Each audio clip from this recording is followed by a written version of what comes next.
Good morning, good morning, good morning. Audio video clear आहे का सांगा मला?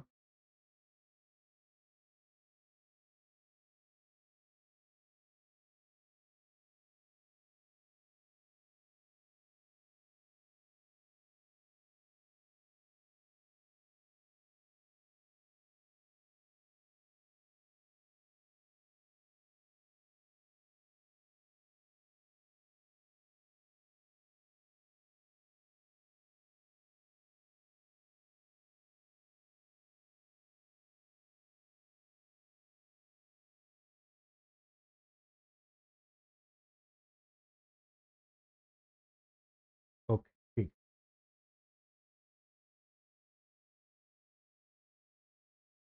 हां,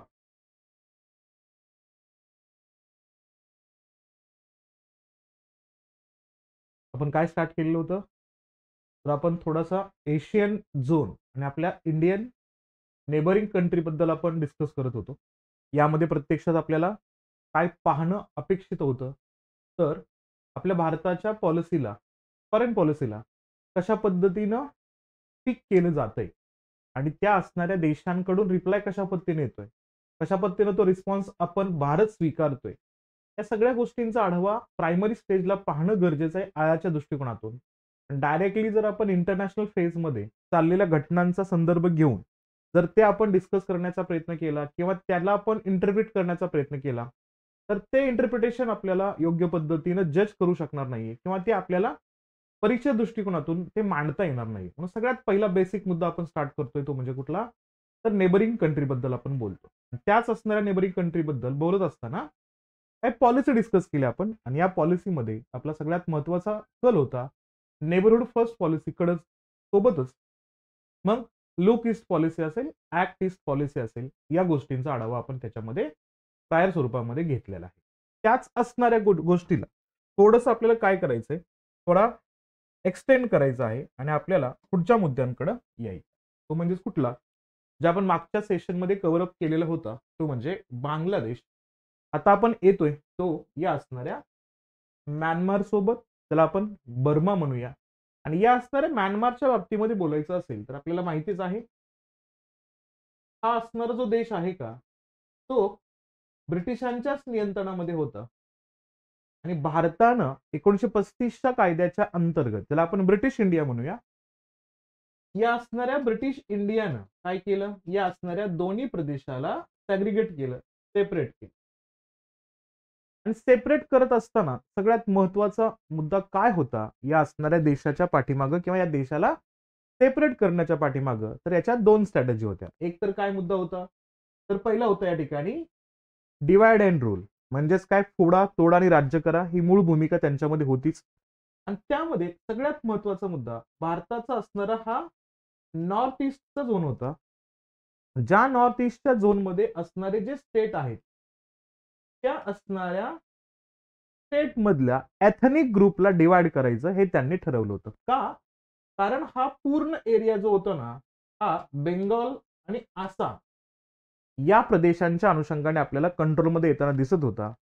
आणि त्याला डिवाइड करत असताना हा जो असणारा जो काही प्रमदेश बर्माचा असणारा जो काही मुद्दा सेपरेट केला, त्यांनी काय केला की या एरियांमध्ये कंटिन्युअसली एकाच असणाऱ्या व्यवस्थेचं किंवा तिथल्या ग्रुपिझमचा असणारा जो काही इन्फ्लुअन्स आहे तो वाढता कामा नये आणि त्यांच्यावरती स्वतःचा डॉमिनन्स कायम राहावा, या दृष्टिकोनातून त्यांनी काय केलं, या असणाऱ्या एथनिक ग्रुपला डिवाइड केलं, सेपरेट केलं.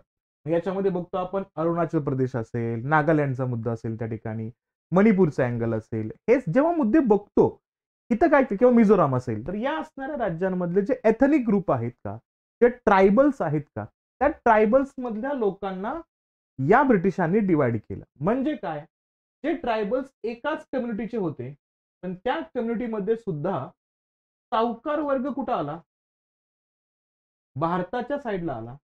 आणि मजूर कामगार वर्ग कुठं आला, तर तो या म्यानमारच्या साईडला आला. म्हणजेच काय झालं की डिवाइड अँड रूल करायचं आहे, तर कसं डिवाइड अँड रूल केलं, तर सर्वाधिक जास्त असणारा विरोध कोणाच्या बाजूने होईल, तर सर्वाधिक जास्त विरोध या मजूर आणि कामगारांच्या बाजूने होईल. कोणाच्या विरोधामध्ये होईल, सावकारांच्या, म्हणजे जे लोक असे त्या ठिकाणचे असणारे लँड ओनर होते, जे प्रत्यक्षात संपत्ती देऊ शकत होते आणि त्यांच्या असणाऱ्या व्याजाच्या बदल्यामध्ये त्यांचा उदरनिर्वाह होत होता, असे लोक सगळे कुठे होते? भारताच्या साईडला होते. त्याच्यामुळं जेव्हा जेव्हा आत्ताच्याही कंडिशनमध्ये आपण या असणाऱ्या सीमेमध्ये काही क्लॅशेस बघतो ना, तेव्हा सगळ्यात जास्त वादविवाद या असणाऱ्या एथनिक ग्रुपमध्येच होताना दिसतात. आणि हे एथनिक ग्रुप सगळ्यात महत्वाचा मुद्दा, एक रायव्हल म्हणून, एक एक मूळ मुद्दा म्हणजेच काय, की एक विरोध म्हणून हे या ठिकाणी एकत्र येत असताना खूप मोठ्या पद्धतीचा विध्वंस घेऊन येतात. त्यामुळे भारताला बऱ्याच अंशी काय करावं लागतं, या नॉर्थ ईस्टच्या झोनमध्ये कुठं ना कुठं स्टॅबिलिटी राहावी, कुठं ना कुठं पीस राहावं, यासाठी या देशासोबत हात मिळवणी करावीच लागते. म्हणून तुम्ही सर्वांनी ऐकलं असेल, तो म्हणजेच कुठला, तर 1 फेब्रुवारी 2021चा कालखंड होता आणि या ठिकाणी होतो मिलिटरी कू. तरी सुद्धा या मिलिटरी कूच्या ऑपोजिट भारत कोणते ऍक्शन आपल्याला घेताना दिसत. याचं कारण पण तेच आहे, की भारताला या एथनिक ग्रुप मधले क्लॅशेस होऊ द्यायचे नाहीये. जर हे क्लॅशेस झाले तर काय होईल परिस्थिती, तर सगळ्यात मोठा डिस्टर्बिंग एरिया तयार होईल, तो म्हणजे नॉर्थ ईस्टचा. म्हणून या असणाऱ्या पहिल्या प्रॉब्लेमला भारताला टॅकल करावं लागेल आणि ब्रिटिशांनी हाच प्रॉब्लेम तयार करण्यासाठी या दोन प्रदेशांचं असणारं डिवायडेशन केलं होतं. हा मुद्दा लक्षात घ्या. आणि दुसरा सगळ्यात महत्वाचा मुद्दा काय, तर हा म्यानमार का तयार केला, तर हा म्यानमार तयार केला एक बॅक गेट वापरण्यासाठी. म्हणजे या देशाचा वापर बॅक गेट म्हणून करता आला पाहिजे. कुठं जाण्यासाठी, तर चायनामध्ये एंट्री करण्यासाठी या असणाऱ्या म्यानमारचा वापर झाला पाहिजे. म्हणून 1935च्या government of India act number 3 या अंतर्गत आपल्याला हा असणारा देश एक स्वतंत्र होताना दिसतो, जो आपल्याला स्वातंत्र्याच्या दरम्यान 46-47च्या कालखंडामध्ये खूप वेगळ्या पद्धतीच्या असणाऱ्या पद्धतीनं आपल्याला एक प्रकारे सपोर्टही करतो ना ऑपोजही करतो. म्हणजे यामध्ये आपल्याला उल्लेख येतो आझाद हिंद सेनेचं असणारं मार्गक्रमण कसं होतं, कशा पद्धतीनं त्यांनी हल्ले केले, या सगळ्या गोष्टींमध्ये आपल्याला म्यानमार तेवढा स्ट्रॅटेजिकली महत्वाचा आहे. आणि आजच्या कंडिशनमध्ये बोलायचं असेल तर म्यानमार हा आशियान देशांमध्ये आपल्याला एंट्री करण्यासाठीचा असणारा फ्रंट गेट आहे, हेही आपल्याला लक्षात घेणं अपेक्षित आहे. म्हणजे या गोष्टी कुठेतरी आपल्या सबकॉन्शियस माइंडमध्ये असेल तर आपल्याला कळून येईल की का या असणाऱ्या म्यानमारवरती भारताचं लक्ष एवढ्या डेपली असतं आणि या सगळ्या मुद्द्यांवरती भारत कशा पद्धतीने ऍक्शन घेतो. म्हणजेच काय, की भारताला जेव्हा जगाचा विचार करायचा आहे, त्या जागतिक व्यवस्थेमध्ये भारतानं कोणकोणत्या एरियांकडे बघितलं पाहिजे, हे जेव्हा विचारात आणले जातात मुद्दे, तेव्हा परत पाठ तोच येतो, की भारत का बाबा या असणाऱ्या शेजारच्या देशांमध्ये, आणि ते पण कुठं, आशियान झोन जरी असला तर तो साऊथ आशियान झोनच्या अनुषंगानेच का त्या ठिकाणी वर्क करतो. कारण का डॉमिनन्स कोणाचा आहे, तर चायनाचा डॉमिनन्स आहे. हा चायनाचा डॉमिनन्स कमी करायचा असेल तर आपल्याला या ठिकाणच्याच असणाऱ्या देशावरती फोकस करावं लागेल. दुसरं जे फोकस आहे आपलं, साहजिक आहे आफ्रिकन कंट्रीवरती आपला असणारा फोकस आहे. त्यातल्या त्यात आपला जास्त फोकस या साईडच्या असणाऱ्या देशांवरती होता. आता आपले पीएम मोदी साहेब काय करतायत, तर आपले साहेब या ठिकाणी या असणाऱ्या साईडवरती आता व्हिजिट करताना दिसतात. मग आपण आता सध्याला बघितलं तर अल्जेरिया असेल, सोबतच मोरोक्को असेल, सोबतच बघितला या ठिकाणी आपला उल्लेख तर गेला तर आपण इथं नायजेरिया असेल, सोबतच संदर्भ आणला या ठिकाणी अंगोला असेल, नाम्बिबिया असेल, अशा देशांची व्हिजिट आता आपण त्या ठिकाणी बघतो. म्हणजेच उल्लेख काय करायचा या ठिकाणी, तर प्रत्यक्षात भारत हा याही असणाऱ्या कॉन्टिनेंटकडे लक्ष देतोय. भारताचं असणारं अजून एक्स्ट्रा कॉन्टिनेंटकडे मुद्दा कुठला असेल त्या ठिकाणी, तर गल्फ कंट्रीजकडे त्याचं असणारं लक्ष कंटिन्युअसली असतंच. साहजिक आहे युरोपियन असणाऱ्या देशांसोबतचं असणारं कोलॅबरेशन तर भारताचं आहेच, पण ते कोलॅबरेशन नंतरच्या फेजमध्ये ऍक्टिव्ह होतं. मग अशा कंडिशन्समध्ये भारत सगळ्यात पहिल्यांदा कुठं बघणं गरजेचं आहे, आपल्या शेजारील असणाऱ्या देशांकडे बघणं गरजेचं आहे. कारण जोपर्यंत शेजारचे प्रॉब्लेम सॉल्व्ह होत नाहीये, तोपर्यंत आपण इंटरनॅशनल असणाऱ्या प्रॉब्लेम्सला सोल्युशन देऊ शकणार नाहीये. कारण जेव्हा जग भारताला ऍज अ ग्लोबल लीडर समजेल किंवा समजायच्या मानसिकतेमध्ये जाईल, तेव्हा आपल्याला काहीतरी प्रूव्ह करावं लागेल ना, की भारत कसं काय बाबा ग्लोबल लीडर होऊ शकतो, किंवा तो किमान रिजनल लीडर आहे का बाबा, हे तर कन्फर्मली सांगावं लागेल ना. आणि हे कधी सांगू शकतो, जेव्हा आपला डॉमिनन्स किंवा आपला इन्फ्लुअन्स आपल्या शेजारील देशांवरती असा असेल की आपल्या संमतीशिवाय ते कोणताही दुसरा डिसिजन त्या ठिकाणी घेऊ शकणार नाही. त्यासाठी भारताला काय करावं लागतं, एक फ्रेंडली नेचर क्रिएट करावं लागतं या असणाऱ्या देशांभोवती. त्यामध्ये हा म्यानमार खूप जास्त चर्चेमध्ये राहतो. आता म्यानमार म्हटलं की मी पहिल्यांदा सांगितलं एथनिक ग्रुपचा मुद्दा खूप जास्त महत्वाचा आहे. तर ते कोणते एथनिक ग्रुप आहेत ना, ते थोडंसं तुम्हाला माहिती असणं गरजेचं आहे. कोणकोणत्या एथनिक ग्रुपचा उल्लेख करतो या ठिकाणी? तर पहिला एथनिक ग्रुपचा संदर्भ आणला तर बामर एथनिक ग्रुपचा उल्लेख करतो. तर बामर एथनिक ग्रुप तुम्हाला कुठं कॉन्सन्ट्रेट होताना दिसतो बघा. या मोस्ट ऑफ द मिडल म्यानमारमध्ये आपल्याला तो कॉन्सन्ट्रेट होताना दिसतो आपल्याला. सोबत उल्लेख केला तर कुठला असेल त्या ठिकाणी? शान आहे, करेन आहे, राखीनी आहे. सोबत उल्लेख केला तर रोहिंग्यांचा उल्लेख याच्यामध्ये येतो. आता सगळ्यात महत्वाचा मुद्दा कोणामध्ये कॉन्फ्लिक्ट होत आहेत त्यामुळे रोहिंग्या डिस्पॅच होत आहेत. रोहिंग्या मायग्रेट किंवा इमिग्रेट होण्यासाठी त्यांना बाध्य केलं जातं. तर हे लक्षात घ्यायचं. हेच दोन असणाऱ्या एथनिक ग्रुपचा उल्लेख केला जातो. म्हणजे कुठला? राखिनी आणि रोहिंग्या यांच्यामध्ये इंटर एथनिक कॉन्फ्लिक्ट आहेत आणि ते कुठं दिसतात तुम्हाला? तर ते या असणाऱ्या बांगलादेशला कनेक्टेड असणाऱ्या एरियामध्ये उल्लेख करायचा कुठला त्या ठिकाणी? तर म्यानमारचा असणार जो काही किनारी भाग आहे ना, जो आपल्याला मोस्ट ऑफ द टाइम कुठं बे ऑफ बेंगॉलला अटॅच होताना दिसतो. तर त्या असणाऱ्या झोनमध्ये आपल्याला हा ऍक्टिव्ह होताना दिसतो. म्हणजेच काय लक्षात घ्यायचं, पश्चिम म्यानमारचा असणारा संदर्भ याच्यामध्ये चर्चेमध्ये राहतो वारंवार. रोहिंग्या कुठं आहेत? रोहिंग्यांचंही लोकेशन तुम्हाला माहिती असणं गरजेचं आहे. म्हणजे काय? समजा मिलिटरी कू वरती क्वेश्चन केलाय तुम्हाला म्यानमारच्या किंवा रोहिंग्यांच्या इश्यूवरती प्रश्न केलाय तर डायरेक्टली मॅप काढून टाकायचा. म्हणजे मॅप काढायचा, रफ मध्ये मॅप काढायचा आणि त्यांचे लोकेशन दाखवायचे आणि लोकेशन दाखवत असताना कोणकोणत्या एथनिक ग्रुपमध्ये क्लॅशेस आहेत ते दाखवून टाकायचं. म्हणजेच काय की तुम्ही त्या कन्सेप्टला किती डीपली पाहताय हे तुम्हाला पेपर चेकरला दाखवून द्यायचंय. म्हणजेच काय, तो तुम्हाला तशा पद्धतीनं विचारामध्ये घेईल जेणेकरून तुमचे असणारे स्कोर डायरेक्टली त्या ठिकाणी हाय होऊ शकतात. 2 ते 3 मार्क वाढले जाऊ शकतात. म्हणून लक्षात घ्यायचं एथनिक ग्रुप आहेतच, पण त्यातल्या त्यात क्लॅशेसचा मुद्दा बघितला तर कुठला असेल या ठिकाणी? तर राखिनी आणि रोहिंग्यांचा उल्लेख याच्यामध्ये लक्षात घ्या. ओके, बरं एवढेच फक्त आहेत का? तर नाही. तर या असणाऱ्या 2 एथनिक ग्रुप मधले असणारे जे क्लॅशेस आहेत का ते कुठं कुठं दिसतात तुम्हाला? ज्या ज्या ठिकाणी हा डार्क रेड सर्कल त्या ठिकाणचा असणारा जो काही चौकोन आहे ना, तर त्यामध्ये तुम्हाला आपल्याला क्लॅशेस होताना दिसतात. मग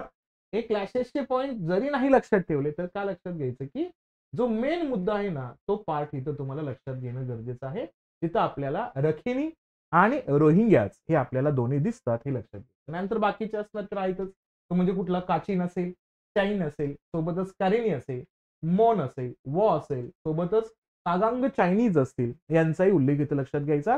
हे बरेचसे एथनिक ग्रुप आपल्याला इथं सेंट्रलाइज होताना दिसतात. हा एक मुद्दा इथं लक्षात ठेवा. जेव्हा आपण हा पार्ट बघतोय त्या सोबतच एक मुद्दा बेसिक लक्षात घ्यायचा तो म्हणजेच काय, या असणाऱ्या म्यानमारचा जो रेफरन्स आहे का तो कशा पद्धतीनं इंडियाशी कनेक्टेड होतोय. मग याचा उल्लेख केला तर म्यानमारचा वायव्येकडचा असणारा भाग आपल्या इंडियासोबत आपल्याला जोडताना दिसतोय पहा. आणि याच्यामध्ये कोणत्या असणाऱ्या एरियांचं नावं तुम्हाला माहिती असणं गरजेचं आहे. तर इथं नाव लक्षात ठेवायचं. हा म्हणजे कुठला असेल इथं? तर हा असेल मैतकायनिया. सोबत उल्लेख केला तर भामो याचाही उल्लेख लक्षात घ्या. सोबत कुठला उल्लेख करायचा या ठिकाणी? मोनियावा. आणि सोबत उल्लेख करायचा कुठल्या या ठिकाणी? तर चकचा. आणि याच्या सोबत हा सिटवे पोर्ट तर आपण लक्षात ठेवतोच वारंवार. हे महत्वपूर्ण असणारी जी काही नावं आहेत का हिली एरियांची असतील किंवा त्या असणाऱ्या ठिकाणच्या प्रदेशांची नावं असतील ते थोडंसं आपल्याला विचारात घेणं गरजेचं आहे. कारण याच्याशी संबंधितच कनेक्टिव्हिटी भारताची कंटिन्युअसली होणार आहे हेही इथं लक्षात घ्यायचं. आणि साहजिक आहे आपण सुरुवातीच्या असणाऱ्या रंगून प्रदेशाचा उल्लेख तर या ठिकाणी बघतोच आणि आत्ताच्या असणाऱ्या त्यांच्या कॅपिटलचा उल्लेख केला तर तो कुठला असेल या ठिकाणी? नाई पाई ताव याचाही उल्लेख आपल्याला याच्यामध्ये लक्षात घेणं अपेक्षित आहे. म्हणजे थोडंसं मॅप वाईज काय कंडिशन्स आहेत त्याच्याकडे आपल्याला लक्षात घ्यायचंय. म्हणजे बे ऑफ बेंगॉलला कोणकोणता एरिया कनेक्ट होतोय त्याचाही उल्लेख आपल्याला इथं लक्षात घ्यायचंय. का महत्वाचं या ठिकाणी? कारण आपण काय करतोय तर इथल्याच असणाऱ्या रिव्हर बेसिन मध्ये आपण वेगवेगळे प्रोजेक्ट रन करतोय हेही आपल्याला पुढे जाऊन विचारात घ्यायचंय. त्यामुळे लक्षात घ्यायचं कुठला? इथं इरावडे या असणाऱ्या झोनचाही उल्लेख आपल्याला लक्षात घेणं गरजेचं असेल. या असणाऱ्या नदी इन्फ्लुएन्स असणारे मुद्दा या ठिकाणी आपल्याला बघावा लागणार आहे. आणि आपल्या अंदमान निकोबारच्या अनुषंगाने असणारे तो जो पार्ट आहे का तो कशा पद्धतीने या असणाऱ्या भूमिकेला अटॅच होऊ शकतो. म्हणून जेव्हा मी आता सांगितलं होतं कुठला, तर आझाद हिंद सेनेचा जो संदर्भ होता का, तो याच असणाऱ्या प्रदेशासाठी खूप महत्वाचा आहे. इथून त्यांना असणारं जे मार्गक्रमण करायचं होतं ना, तो मार्गक्रमण लक्षात घ्यायचं, कारण आझाद हिंद सेनेनं सगळ्यात पहिल्यांदा जिंकला होता अंदमान निकोबार. त्यामुळे याही प्रदेशाचा उल्लेख तितकाच महत्वाचा येतो. थोडंसं मॅपवरती खेळलं ना तुम्ही, तर तुम्हाला समजून येईल की काय आहे आणि कोणते मुद्दे ह्या ठिकाणी चर्चेमध्ये येऊ शकतात. त्यासोबतच या देशाच्या कनेक्टिव्हिटी बद्दल बघायचं असेल तर भारताच्या कोणकोणत्या राज्यांचा उल्लेख या ठिकाणी येतो. तीच नाव आहे तिथं, 4 नावं. कोणते? अरुणाचल प्रदेशचा उल्लेख करतो आपण या ठिकाणी. 520 किलोमीटरची असणारी सरहद्द म्यानमारला जोडलेली आहे. नागालँडचा उल्लेख केला तर 212 किलोमीटरची सरहद्द जोडलेली आहे. मणिपूरचा उल्लेख केला तर 398 किलोमीटरची सरहद्द जोडलेली आहे. आणि मिझोरामचा उल्लेख केला तर 510 किलोमीटरचं असणारं सरहद्द त्याला जोडली. टोटल किती आहे तर 1643 अप्रॉक्सिमेटली किलोमीटरचा असणारं बॉर्डर स्ट्रेच आपल्याला ह्या ठिकाणी दिसतो, हे लक्षात घ्या. त्याचा संदर्भ बघितला तर काय लक्षात घ्यायचं की या असणाऱ्या म्यानमारमध्ये कशा पद्धतीनं त्याचा ऍक्सेस भारताला होऊ शकतो, तर त्या दृष्टिकोनातून असणारे त्याचे लहान लहान एरियाज हे इथं लक्षात घ्यायचं. आणि त्याच्यामध्ये जो खूप जास्त चर्चेमध्ये राहतो ते म्हणजे त्याचे असणारे लहान लहान बेटांचा उल्लेख या ठिकाणी लक्षात घ्यायचा. कोणती बेट आहे तिथं? मग इथं लक्षात घ्यायचं बेटांचा संदर्भ आला तर पहिला उल्लेख करायचा या ठिकाणी कोणता?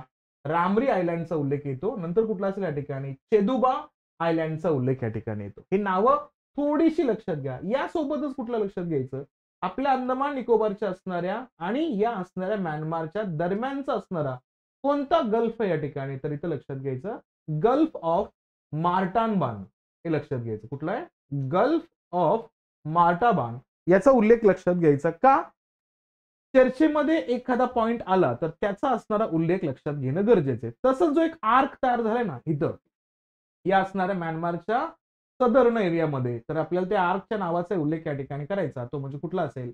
मयांक आर्कीपेलॅगो हे थोडंसं लक्षात घ्यायचं आपल्याला. कुठला? मयांक आर्कीपेलॅगो या असणाऱ्या नावांचा उल्लेख. आणि सोबतच या असणाऱ्या अंदमान निकोबारच्या डायरेक्टली नॉर्थ साइडला जो आहे ना, तो कुठला या ठिकाणी? केप नायगिरीस याच्या नावाचा उल्लेख आपल्याला इथं लक्षात ठेवायचा. जी कनेक्टिव्हिटी आपल्या इंडियन ओशनच्या, साहजिक इथला आपला बे ऑफ बेंगॉलचा आहेच पार्ट, पण त्याच्यासोबतची मुद्दे या ठिकाणी लक्षात घ्यायचं. प्लस या देशाची कनेक्टिव्हिटी म्यानमार सोबत कोणाची आहे? तर बांगलादेशची आहे, हे पण इथं लक्षात घ्यायचं. यासोबतच काय उल्लेख करायचा आपल्याला? हा असणारा जो काही म्यानमार आहे का, तो म्यानमार कशा पद्धतीनं भारतासोबत कनेक्ट होतोय, तर त्या उल्लेखाचा संदर्भ आपण याच्यामध्ये बघूया. काय तो बघा. Myanmar is the only south east Asian country that shares a land border with the north eastern India. एकमात्र या आशियान देशामधला असणारा देश आहे जो काय करतो, जो स्वतःची असणारी सरहद्द भारताच्या नॉर्थ ईस्टच्या असणाऱ्या राज्यांसोबत शेअर करतो. आणि त्यात सर्वाधिक जास्त बॉर्डर कोणासोबत कनेक्टेड आहे? तर अरुणाचल प्रदेश सोबत कनेक्ट आहे. ही मुद्दा इथं लक्षात घेणं अपेक्षित असणार.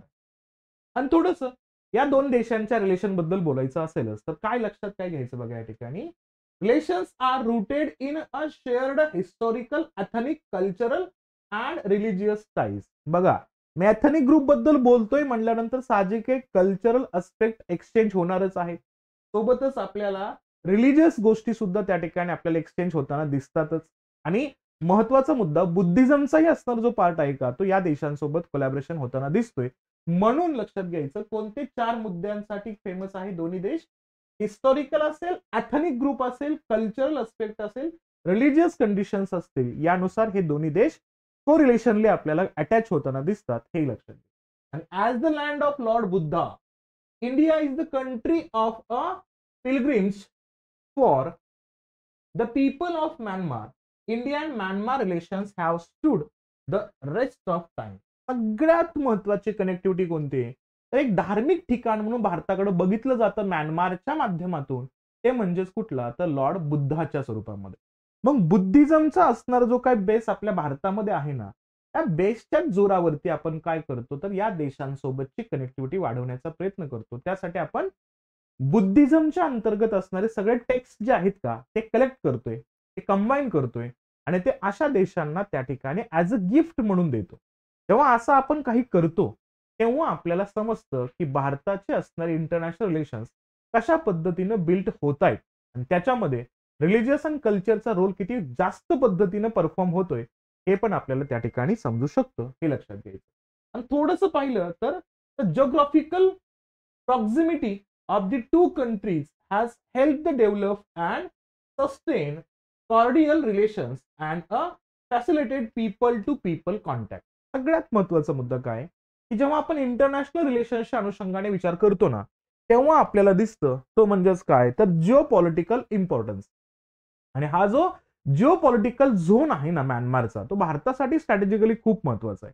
का? कारण आपल्याला तो ऍक्सेस देतो आशियान देशांकडे जायचा.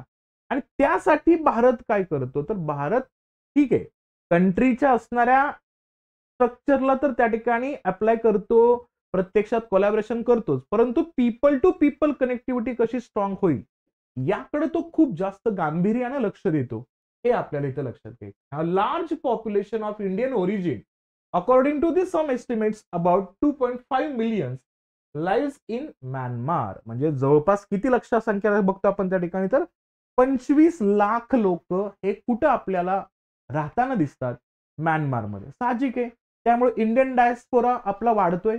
इंडियन डायस्पोरा वाढला की भारताचे कोरिलेशन्स या म्यानमार सोबत ऑटोमॅटिकली बिल्ड होतील, ऑटोमॅटिकली ते राईज होतील आणि ऑटोमॅटिकली त्याच्या माध्यमातून भारताचा ग्रो आपल्याला त्या ठिकाणी होताना दिसेल.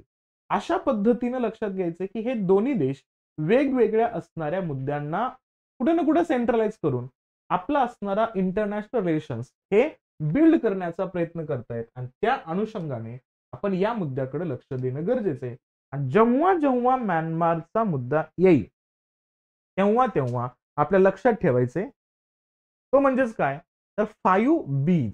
ओके, काय लक्षात घ्यायचं, कोणते 5 बीज याच्यामध्ये येतात, तर 5 बी मध्ये सगळ्यात पहिला असेल कुठला, बुद्धिझम असेल, दुसरा असेल बिझनेस असेल, तिसरा असेल बॉलिवूड असेल, चौथा असेल भरतनाट्यम असेल आणि पाचवा असेल या ठिकाणी बर्मा टीक असेल. म्हणजे काय लक्षात घ्यायचं की मुळात हे जे कोलॅबोरेशन आपण म्यानमार सोबत स्ट्रॉंग करण्याचा प्रयत्न करतोय ना, ते स्ट्रॉंग करत असताना ऑलरेडी आपला हिस्टॉरिकल बॅकग्राऊंड ज्या पद्धतीने सेट होतो या देशासोबत, त्याच कंडिशननं, त्याच अँगलनं, त्याच मुद्द्यातून आपल्याला काय होतोय तर आपण या असणाऱ्या देशांसोबत इथं कनेक्ट करण्याचा प्रयत्न करतोय. मग त्यामध्ये सगळ्यात महत्वाचा मुद्दा कुठला असेल या ठिकाणी, तर तो असेल बुद्धिझमचा अँगल.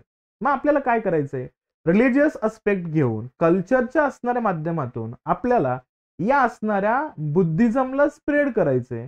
सोबतच बुद्धिझमचे असणारे जे कोर व्हॅल्यूज आहेत का, ते कोर व्हॅल्यूज आम्ही काय करतोय तर आम्ही एक्सप्लेन पण करतोय आणि आम्ही ते शेअर पण करतोय. त्या बेसवरती आपण काय करायचं, या म्यानमार सोबत कनेक्ट होण्याचा प्रयत्न करतो.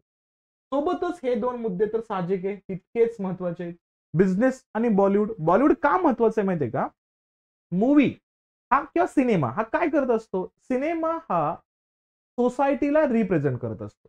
जेव्हा सोसायटीला रिप्रेझेंट केलं जातं तेव्हा सोसायटीचे असणारे कोणकोणत्या गोष्टींना या ठिकाणी फोकसमध्ये आणलं जातंय, तर याच्यामध्ये मेजर 2 पार्ट आपण बघतो. तो म्हणजेच काय तर सोसायटीचा असणारा करंट अजेंडा, सोसायटी करंट कशा पद्धतीनं रिॲक्ट करते आणि सोसायटीचे असणारे कल्चरल अस्पेक्ट, या 2 गोष्टी त्या ठिकाणी दिसत असतात. म्हणजे काय, आपण ज्या मूवी बघतो ते एक प्रकारे समाजाचा आरसाच म्हणून त्या ठिकाणी काम करत असतात. आणि त्याच्या माध्यमातून जर एथनिक ग्रुप जर त्या देशामध्ये सेम असतील आणि त्याच एथनिक ग्रुपवरती जर मूवीज नॉर्थ ईस्ट मध्ये आपल्या तयार होत असतील आणि त्या नॉर्थ ईस्ट मधल्या कंटेंटला, कॉन्टेक्स्टला खूप जास्त पद्धतीनं आपल्याला त्या ठिकाणी सपोर्ट मिळताना दिसेल. कुठून, म्यानमारमध्ये. तसंच बॉलिवूडचा असणारा जो काही क्रेज आहे का, तो बॉलिवूड मधले असणारा जो काही ड्रामा आहे का किंवा एक्स्ट्रा मेलोडी ड्रामा आहे ना, तो आपल्याला नेबरिंग कंट्रीमध्ये हा कंटिन्युअसली राहताना दिसतो. त्याचाच फायदा या ठिकाणी आपल्याला घेताना बघायचा आहे. सोबतच भरतनाट्यम आणि बर्मा टेकचाही उल्लेख या ठिकाणी करायचा आहे. का, प्रादेशिक भूमिकेच्या अनुषंगाने आपण बर्मा टेकचा उल्लेख करूयाच की प्रत्यक्षात या असणाऱ्या प्रदेशाच्या अंतर्गत असणारा मूळ मुद्दा भारतासोबतची कनेक्टिव्हिटी असेल, जिओग्राफिकल झोन असेल, तर त्यानुसार आपण बर्मा टेकचा बद्दल बघूयाच. पण भरतनाट्यमचा असणारा इन्फ्लुएन्स त्या ठिकाणी वाढतानाही दिसतोय. आणि ह्याच्या पुढे जाऊन काय बघायचं आपल्याला, की हा इन्फ्लुएन्स कशा पद्धतीने वाढवला गेला, या भरतनाट्यमला तिथं कशा पद्धतीनं स्प्रेड केलं गेलं, याचाही अँगल त्याच्यामध्ये आपल्याला ऍड करणं गरजेचं आहे. म्हणजे जेव्हा जेव्हा आपण या म्यानमारकडे बघणार, त्या म्यानमार सोबतची भारताची कनेक्टिव्हिटी जेव्हा स्ट्रॉंग करायची असेल, तेव्हा आपल्याला 5B चा मुद्दा याच्यामध्ये हायलाइट करणं गरजेचं असणार आहे. मग नंतर लक्षात काय घ्यायचं, या दोन देशांचे कोरिलेशन्स, इंटरनॅशनल रिलेशन्स कधीपासून स्टार्ट होताना दिसतात. यासाठी मुद्दा येतो तो म्हणजे काय, त्यांची असणारी ट्रिटी ऑफ फ्रेंडशिप कधी झाली दोन देशादरम्यान, 1951 ला. 1951चं असणारा जो काही अग्रीमेंट आहे, ट्रिटी आहे, जो करार आहे, तो करार अजूनही आपल्याला स्ट्रॉंगली बाइंड करताना दिसतात. कोण कोण दिसतात, तर मग इथं लक्षात घ्यायचं, the visit of a prime minister Rajiv Gandhi in 1987 laid the foundation for a stronger relationship between the India and Myanmar. कधी लक्षात ठेवा, जेव्हा आपल्या देशाचा इंडिव्हिज्युअल पर्सनॅलिटी आणि तेही त्याच पद्धतीनं महत्वाचं असणारं पद असेल, म्हणजे त्यातल्या त्यात प्राईम मिनिस्टरचं पद असेल, हे जेव्हा एखाद्या देशाला व्हिजिट करतात तेव्हा ते कोरिलेशन्स अजून जास्त स्ट्रॉंग होत असतात. मग त्यामुळेच आपले पीएम साहेब आत्ताचे सुद्धा बऱ्याच असणाऱ्या देशांमध्ये आपल्याला व्हिजिट करायला जाताना दिसतात. आणि त्याचं मेन कारण पण तेच आहे, ते म्हणजेच काय, की प्रत्यक्षात काय करणं अपेक्षित आहे, तर आम्ही त्या देशाला किती इम्पॉर्टन्स देतोय आणि त्या देशाचं महत्व आमच्यासाठी किती महत्वाचं आहे, या गोष्टी आपण कशाच्या माध्यमातून त्या ठिकाणी सांगू शकतो. तर इथं लक्षात घ्यायचं की प्रत्यक्षात आपल्याकडून कोणता व्यक्ती त्या ठिकाणी व्हिजिटिंगला जातोय त्यावरनं ह्या गोष्टी ठरत असतात. आपले पीएम साहेब गेले या ठिकाणी, राजीव गांधींचा उल्लेख येतो 1987च्या कालखंडामध्ये आणि तिथून हा संदर्भ हायलाइट होतोय, हे इथं लक्षात ठेवणं गरजेचं असणार आहे. ठीक आहे. सोबतच पाहिलं तर Myanmar is important to India from a geopolitical point of view as it geographically stands at the crossroads of India south eastern relation. साहजिक आहे, जिओग्राफिकल जिओपॉलिटिकल अँगलनं हा म्यानमार महत्वपूर्ण आहे, कारण नॉर्थ ईस्टच्या असणाऱ्या प्रदेशांना, नॉर्थ ईस्टच्या असणाऱ्या या राज्यांना एक सगळ्यात महत्वाचा असणारा मुद्दा जो आहे का, तो कनेक्ट करून देतो. तो कोणत्या देशासोबत, तर म्यानमार सोबत. आणि जर आपल्याला नॉर्थ ईस्ट पर्यंत खूप चांगल्या पद्धतीने रिसोर्सेस पोहोचवायचे असतील आणि नॉर्थ ईस्टची कनेक्टिव्हिटी वाढवायची असेल, तर आपल्याला बांगलादेश सोबत तर कोलॅबोरेशन करणं गरजेचंच आहे. त्यासोबत आपल्याला कनेक्टिव्हिटी कोणासोबत चांगली ठेवणं गरजेचं, तर या म्यानमार सोबत ठेवणं गरजेचं आहे. Myanmar is the only south east Asian country that shares a land border with the north east India. आत्ताच पाहिलं, स्ट्रेचिंग द सम किती त्या ठिकाणी 1624 किलोमीटरचा असणारा जो काही बॉर्डर आहे का, ती आपल्याला कनेक्ट होताना दिसते. The neighbours also shares a 725 kilometre maritime boundary in the बे ऑफ बेंगॉल. म्हणजे बे ऑफ बेंगॉलला त्यांचा असणारा जो काही लँड एरियाचा रेफरन्स बनतोय, जो डायरेक्टली कनेक्टेड आहे त्यांच्या असणाऱ्या सीला, तर तो किती दिसतोय आपल्याला त्या ठिकाणी, तर मेरीटाईम बॉर्डर 725 किलोमीटर कनेक्टेड आहे. साहजिक आहे. म्हणून बे ऑफ बेंगॉलच्या अनुषंगाने जो बिमस्टेक सुद्धा तयार होताना दिसतोय, तर त्याच्यामध्ये सुद्धा आपल्याला म्यानमारचा रोल तेवढाच हायलाइट होताना दिसतो. आणि being the only country that sits at the intersections of India, यामुळं भारत कोणकोणत्या दृष्टिकोनातून या असणाऱ्या देशासोबत कोलॅबोरेशन करतो, तर ह्या दोन गोष्टीचा उल्लेख आपण करतो. तो म्हणजे कुठला, नेबरहुड फर्स्ट पॉलिसी आणि लुक ईस्ट पॉलिसी, जी आता कन्वर्ट होताना बघतो आपण ऍक्ट ईस्ट पॉलिसीकडे. यामुळंच भारत या देशाला खूप जास्त महत्व देतोय, हेही लक्षात घ्यायचं. Myanmar is an essential element in India's practice of a regional diplomacy in the Indo Pacific and serves as a land bridge to connect a South Asia and a Southeast Asia. काय महत्वाचा मुद्दा या ठिकाणी, तर एक प्रकारे हा देश ब्रिज म्हणूनच उपयोगात आणायचा आहे आपल्याला. तो कुठं कुठं, तर साऊथ एशियाकडं, साऊथ ईस्ट एशियाकडे सुद्धा आपल्याला एक प्रकारे कनेक्टिव्हिटी स्ट्रॉंग करायची असेल, तर म्यानमार एक खूप महत्वपूर्ण असणारा घटक आहे. आणि in recognition of this importance, Myanmar was given the status of observer in SAARC in August 2008. याच गोष्टीमुळे भारतानं या म्यानमारला सार्क मध्ये सुद्धा इंट्रोड्यूस केलं. आणि सार्क मध्ये इंट्रोड्यूस करत असताना एक ऑब्झर्वर कंट्री म्हणून त्याला त्या ठिकाणी डिनोट केलेलं आहे 2008च्या ऑगस्ट मध्ये.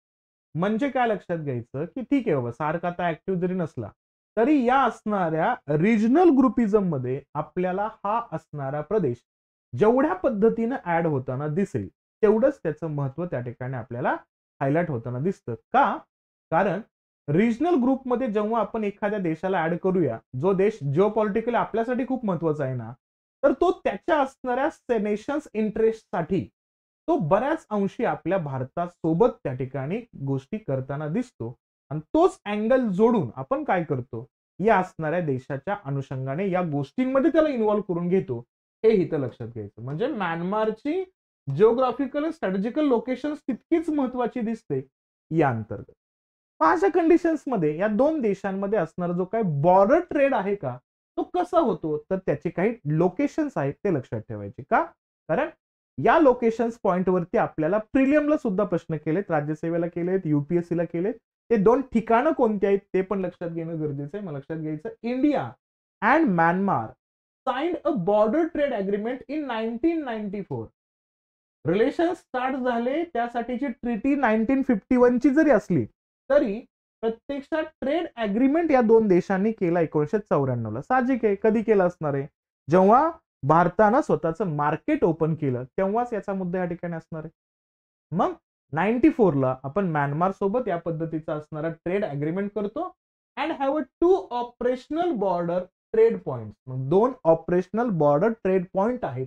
कोणते या ठिकाणी, तर मोरे तामू आणि कुठला असेल या ठिकाणी ज्वाक्तर रेही या असणाऱ्या एरियांचा उल्लेख येतो. आणि हा किती या ठिकाणी, तर किती 1643 किलोमीटरचा जो लॉंग बॉर्डर आहे का, त्यासोबत आपल्याला हे दोन एरियाज लक्षात दिसतात. कुठला, मोरे तामू आणि कुठला असेल या ठिकाणी ज्वाक्तर राहीचा उल्लेख याच्यामध्ये लक्षात घेणं गरजेचं असणार आहे. म्हणजे संदर्भ कुठला या ठिकाणी, हा असणारा आपला मोरे जो कुठे येतोय, मणिपूरच्या अनुषंगाने या ठिकाणी येतोय. दुसरा कुठला असेल या ठिकाणी, मिझोरामच्या अंतर्गत तर बघितलं आपण या ठिकाणी, तर कुठला असेल या ठिकाणी ज्वाक्तार याचा उल्लेख आपल्याला याच्यामध्ये लक्षात घ्यायचा. आणि रेफरन्स कुठे येतो या ठिकाणी, तर मोरेचा. तर या असणाऱ्या म्यानमार मधल्या असणाऱ्या तामू सोबत लक्षात घ्यायचं. आणि दुसरा कुठला असेल या ठिकाणी, जो या ठिकाणी जोगथारचा असणारा उल्लेख जो आहे ना, तो कोणासोबत करायचा आपल्याला, तर इथल्याच असणाऱ्या म्यानमारच्या असणाऱ्या रिही या असणाऱ्या एरिया सोबत आपल्याला करणं गरजेचं असणार आहे. म्हणजे ही जी आपल्याला इंट्रा क्रॉस बॉर्डर कनेक्टिव्हिटीचा पार्ट दिसतोय ना, तर ह्या दोन असणाऱ्या मुद्द्यांसोबत आपल्याला लक्षात ठेवायचं. हे दोन मुद्दे खूप जास्त गाजतात मणिपूर आणि मिझोरामच्या अंतर्गत. आणि म्हणून तुम्हाला दिसत असेल, या असणाऱ्या राज्यांमध्ये जेवढे शांतता असेल तेवढाच फायदा भारताला मिळतो. आणि त्या भूमिकेतून यांच्याकडे सुद्धा एक अजेंडा राहतो की जर भारताला डिस्टर्ब करायचं असेल तर कोणत्या एरियांमध्ये, ठीक आहे काय म्हणताय, ओके, सार्क का इनॅक्टिव्ह आहे सध्या, ठीक आहे नीट आहे का, सार्क इनॅक्टिव्ह का आहे हे पहिल्यांदा समजून घ्या. काय करायचं या ठिकाणी, कोणकोणते एरियाज या ठिकाणी कोलॅबरेशन होताना दिसत आहेत, जे ट्रेड अग्रीमेंटच्या अनुषंगाने आपल्याला चालतात दिसत आहेत. कुठला, मोरे तामू आणि कुठला असेल या ठिकाणी जोगतर राहींचा उल्लेख इथे लक्षात घ्यायचा. आणि लक्षात काय ठेवायचं, 2014 पासून आपल्याला या ठिकाणी काय, तर सार्क हा इनॅक्टिव्ह दिसतो. का? कारण सगळ्यात महत्वाचा मुद्दा, 2014 ला जेव्हा इलेक्शन्स झाल्या, इलेक्शन्स नंतर गव्हर्नमेंट चेंज होताना दिसले, जेव्हा जेव्हा इंडिव्हिज्युअल चेंज होतो त्या देशाचा, पण हा इंटरनॅशनल रिलेशनचाच पार्ट आहे, तेव्हा तेव्हा त्याचा इम्पॅक्ट हा इंटरनॅशनल वर्ल्ड वरती पडतच असतो. मग पाकिस्तानचा मूळ कळ काय होता या ठिकाणी, तर जो डॉमिनन्स भारताचा आहे तो कमी करण्यासाठी यांनी या ठिकाणी ऑपोजिट भूमिका मांडायला सुरुवात केली. आणि महत्वाचा मुद्दा, या पाकिस्तानमुळेच सार्कच्या ज्या समिट आहेत का, त्या समिट आपल्याला होताना दिसत नाही. थोडं सगळ्यात महत्वाचा मुद्दा, 2019 ला भारताने एक डिसिजन घेतला. कोणता डिसिजन होता त्या ठिकाणी, तर हा डिसिजन होता आर्टिकल 370च्या अबॉलिशनच्या बाबतीमध्ये. पण याच्यावरती सुद्धा पाकिस्तानने खूप मोठ्या पद्धतीने ऑपोज दाखवला. हे सगळे दाखवत असताना काय लक्षात घ्यायचं आपल्याला, की पाकिस्तान इंटरनॅशनली किंवा रिजनल जेवढे ग्रुप आहेत का त्याच्यामध्ये भारताच्या बाजूने किंवा भारतासोबत तो रिॲक्ट होणं किंवा त्या पद्धतीच्या गोष्टींना तो त्या ठिकाणी कृतीमध्ये आणणं हे पॉसिबल नाहीच आहे. म्हणून काय लक्षात घ्यायचं, की या 2019 नंतर 2021 ला, 2022 ला, 2023 ला युएस त्या ठिकाणी इंटरव्हीन करत होता सार्कच्या मीटिंग घेण्यासाठी अमेरिकेमध्ये. पण तिथं पाकिस्तान म्हणतोय की काय, या सार्कच्या मीटिंग मध्ये 8 देश आहेत, त्यामध्ये अफगाणिस्तान सुद्धा आहे, तर अफगाणिस्तानला सुद्धा इन्व्हाइट करा तरच आम्ही या सार्कच्या मीटिंग मध्ये येऊ, असं कोण म्हणतोय आता रिसेंटच्या 3 वर्षामध्ये, पाकिस्तान. पण आता लक्षात घ्या, अमेरिका अफगाणिस्तानला इन्व्हाइट करेल का, अफगाणिस्तानमध्ये तालिबान आहेत. आणि तिथूनच पुल आउट कुणी केलंय? या युएसनं. अशा कंडिशन्स मध्ये इथं प्रत्यक्षात कोणामुळं हा असणारा सार्क तुम्हाला इनॅक्टिव्ह होताना दिसतोय? या असणाऱ्या पाकिस्तानमुळे. मग भारत याला काय करतो? तर भारत याला वेगळ्या पद्धतीचे ऑप्शन्स देण्याचा प्रयत्न या ठिकाणी करत असतो आणि त्याच माध्यमातून आपल्याला वेगवेगळे रिजनल ग्रुप आता तयार होताना दिसतात, वेगवेगळे कॉड तयार होताना दिसतात. म्हणून हे लक्षात घ्यायचं, सार्क आता आपल्याला इनॅक्टिव्ह कंडिशनला दिसतो, हे लक्षात घ्यायचं. ठीक आहे. आता पहा, मेन मुद्दा काय की त्या ठिकाणी यायचं की प्रत्यक्षात बॉर्डर ट्रेड आपण म्यानमार, हे कळालं का? क्लिअर झालं का? कारण का की आपल्याला दिसेल की प्रत्यक्षात भारत कशा पद्धतीनं रिॲक्ट करतोय, कशा पद्धतीनं त्याचं इन्व्हॉल्वमेंट खूप महत्वपूर्ण आहे, याचाही उल्लेख इथं लक्षात घेणं गरजेचं असेल.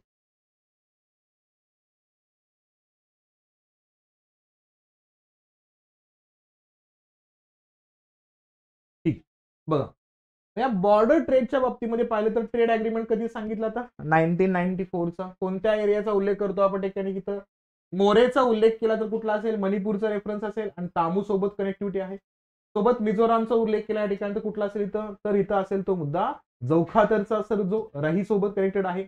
आणि तिसरा जो बॉर्डर ट्रेड पॉइंट आहे का, तो प्रपोज्ड आहे, म्हणजे तो लवकरात लवकर तो ऍक्टिव्ह मध्ये सुद्धा होताना दिसेल आपल्याला. तर कुठला असेल या ठिकाणी? तर याचा संदर्भ येतो कुठला? अवखुंग, कुठला आहे?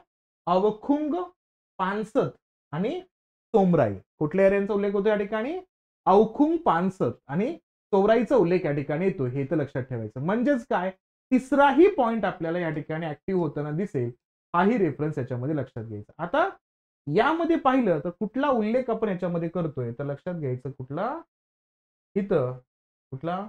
रिखावदर आणि रिहदी, म्हणजे प्रत्यक्षात या म्यानमारच्या बॉर्डर मधल्या असणाऱ्या एरियांसोबत कनेक्टिव्हिटी आपली वाढवायची आहे. आणि हा जो बॉर्डर आहे का, हा बॉर्डर आपल्याला एक प्रकारे ट्रेडसाठी हा ओपन झाला पाहिजे, या गोष्टींचा उल्लेख याच्यामध्ये केला जातोय. थोडासा तो मॅप एक्स्ट्रा एक्सटेंड केलेला आहे, तो इथं लक्षात घ्यायचा. सध्या तर दोनच आहेत ऍक्टिव्ह कंडिशनला, हे लक्षात घेऊया, जे ट्रेड अग्रीमेंटच्या दृष्टिकोनातून आपल्याला ऍक्टिव्ह होताना दिसतात, हे लक्षात घ्या. पुढं, अकॉर्डिंग टू अ नोव्हेंबर 2023, बघा रिसेंट डाटा येतो. India's border trade with Myanmar accounts for less than 1% of its overall bilateral trade with the country. कोणत्याही देशासोबत द्विराष्ट्रीय करारांचा संदर्भ बघितला तर म्यानमार सोबतचा ट्रेड हा 1% कमी आहे. ठीक आहे. आणि 2022चा उल्लेख केला तर इंडियाज एक्सपोर्ट्स टू म्यानमार किती होता? तो फक्त 765 मिलियन अमेरिकन डॉलरचा रेफरन्स होता. म्हणजे त्या ठिकाणी असं म्हणून आपण तिथं काय, तर तिथं $3/4 बिलियन डॉलरचा उल्लेख आपण याच्यामध्ये बघू शकतो. म्हणजे तो प्रॉपर 1 बिलियन अमेरिकन डॉलर पर्यंत सुद्धा पोहोचलेला नाहीये, म्हणजेच 1%पेक्षाही कमी आहे. पण एथनिक ग्रुपच्या स्टॅबिलिटीमुळं, एथनिक ग्रुपच्या क्लॅशेसमुळे भारताला म्यानमार सोबतचे कोरिलेशन चांगले ठेवावं लागतं. सोबत कुठला मुद्दा या ठिकाणी बघितला तर major items bought by Myanmar traders from the Indian side are, कोणकोणते जे आपल्या भारताकडनं ते घेतात ते थोडी नावं लक्षात घ्या. कॉटन आहे, यार्न आहे, ऑटो पार्ट्स आहे, सोयाबीन मिल आहे, सोबतच फार्मास्युटिकल्स आहेत. लक्षात काय घ्यायचं? Reports also about a smuggling of items like fertilisers, vehicle particularly two wheelers etc. म्हणजे रिपोर्टमध्ये स्मगलिंग होणाऱ्या वस्तूंचाही उल्लेख याच्यामध्ये येतोय, जो भारतातून या असणाऱ्या देशांमध्ये स्मगल केले जातात त्या ठिकाणी इलिगल पद्धतीनं. ते कोण येतो? तर त्यामध्ये फर्टिलायझर्स, खतांचा उल्लेख येतोय, सोबतच व्हेकल जे मुख्यत्व करून टू व्हीलरचा उल्लेख याच्यामध्ये येतो. ठीक आहे. सोबतच कोणाचा उल्लेख येतो या ठिकाणी तर इथं लक्षात घ्यायचं, बिटलनट असेल, ड्राईड जिंजर असेल, सोबतच उल्लेख करतो आपण ग्रीन मग बीन्स असतील, टर्मरिक रूट्स असतील, रेसिन्स अँड मेडिकल्स हर्ब्स असतील, are the main items sold from Myanmar to India. Myanmar to India काय येतं आणि इंडिया टू म्यानमार काय येतं, त्याच्यातली दोन तीन नावं जर लक्षात ठेवली तरी चालू शकतं. During the third India Myanmar joint trade committee in October 2008, it was agreed that border trade at the existing points would be upgraded to a normal trade so as to promote bilateral trade between the two countries. Notifications to this effect have been issued by the both sides. तिसरी असणारी भारत आणि Myanmar यांच्यातला joint trade कमिटीची असणारी जी meeting झाली October 2008 मध्ये, तिथं हे सांगण्यात आलं, जो बॉर्डर ट्रेड या दृष्टिकोनातून जो अग्रीमेंट आपण रन करतोय तो एक नॉर्मल ट्रेड व्हावा. म्हणजे बॉर्डर ट्रेड म्हटल्यानंतर त्याच्यातून असणाऱ्या संमती, त्यातून असणारे जे प्रोटोकॉल्स आहेत ते तेवढे हार्ड किंवा तेवढे स्ट्रॉंग असणं गरजेचंच आहे. पण जेव्हा तो नॉर्मल ट्रेड पर्यंत येईल तेव्हाच तिथला व्यापार वाढेल. हे दोन्ही देश सहमती देत आहेत, हे लक्षात घ्यायचं. म्हणजे काय, त्यांना काय करायचंय हो, त्यांना नॉर्मलाइज करायचंय तिथला असणारा संपूर्ण ट्रेड. हा याच्यामध्ये आपल्याला लक्षात ठेवणं अपेक्षित असणार आहे. ठीक आहे. मग इथं थोडंसं एक थोडं स्ट्रक्चर दिलेलं आहे की कशा पद्धतीने हा असणार ट्रेड होतोय, मागच्या काही वर्षांचा असणारा मुद्दा याच्यामध्ये मांडला गेलाय. त्यामध्ये पाहिलं तर पर्सेंटेज लक्षात ठेवलं तर बेस्ट होऊन जाईल. इंडियाचा एक्सपोर्ट पाहिला तर तो एक्सपोर्ट काय दिसतोय आत्ताच्या कंडिशन्स मध्ये आपल्याला त्या ठिकाणी, तर हा दिसतोय किती, तर मागच्या वर्षांपेक्षा तो कमी कमी होताना दिसतोय.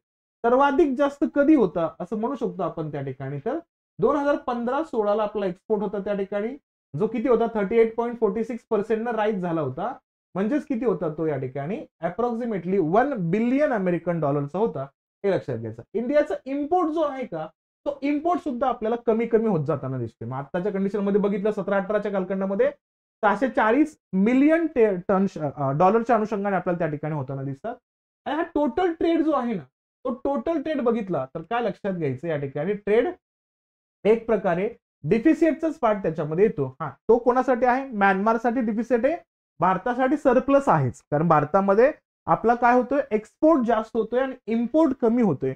त्यामुळं म्यानमार आपल्याला ट्रेडच्या दृष्टिकोनातून सुद्धा तितकाच महत्वाचा आहे. तोही मुद्दा याच्यामध्ये आपल्याला सोबत लक्षात ठेवणं गरजेचं आहे.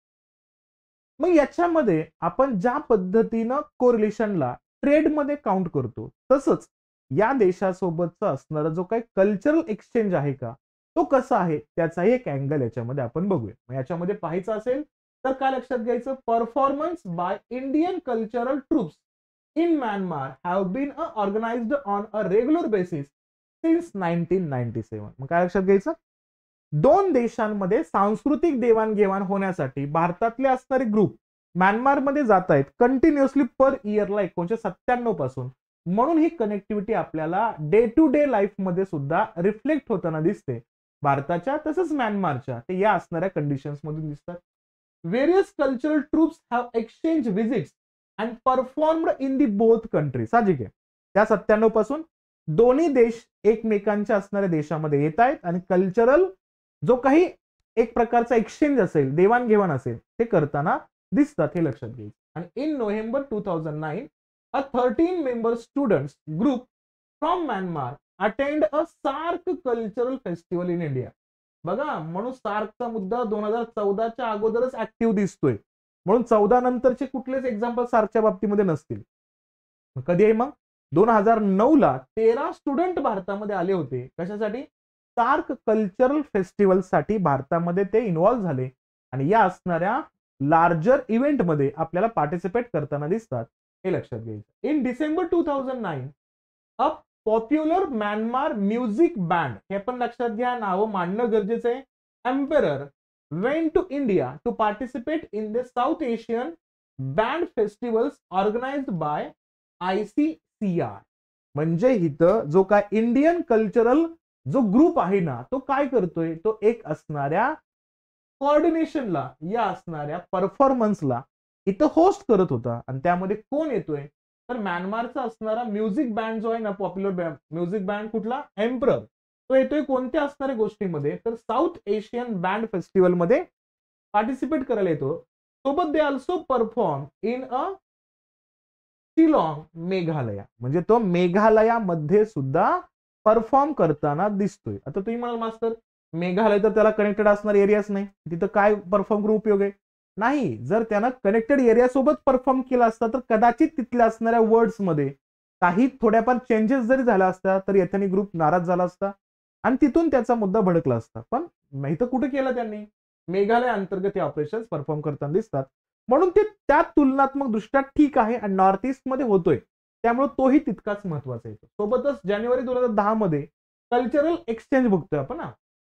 याच्यामध्ये एम्बेसीने ऑर्गनाईज केलं अॅन्युअल इंडियन फिल्म फेस्टिवलचा उल्लेख या ठिकाणी येतो. का महत्वाचं आहे, कारण 2012-13 हे वर्ष भारतासाठी खूप महत्वाचं आहे, कारण 2013ला आपण 100 इयर्स ऑफ इंडियन सिनेमा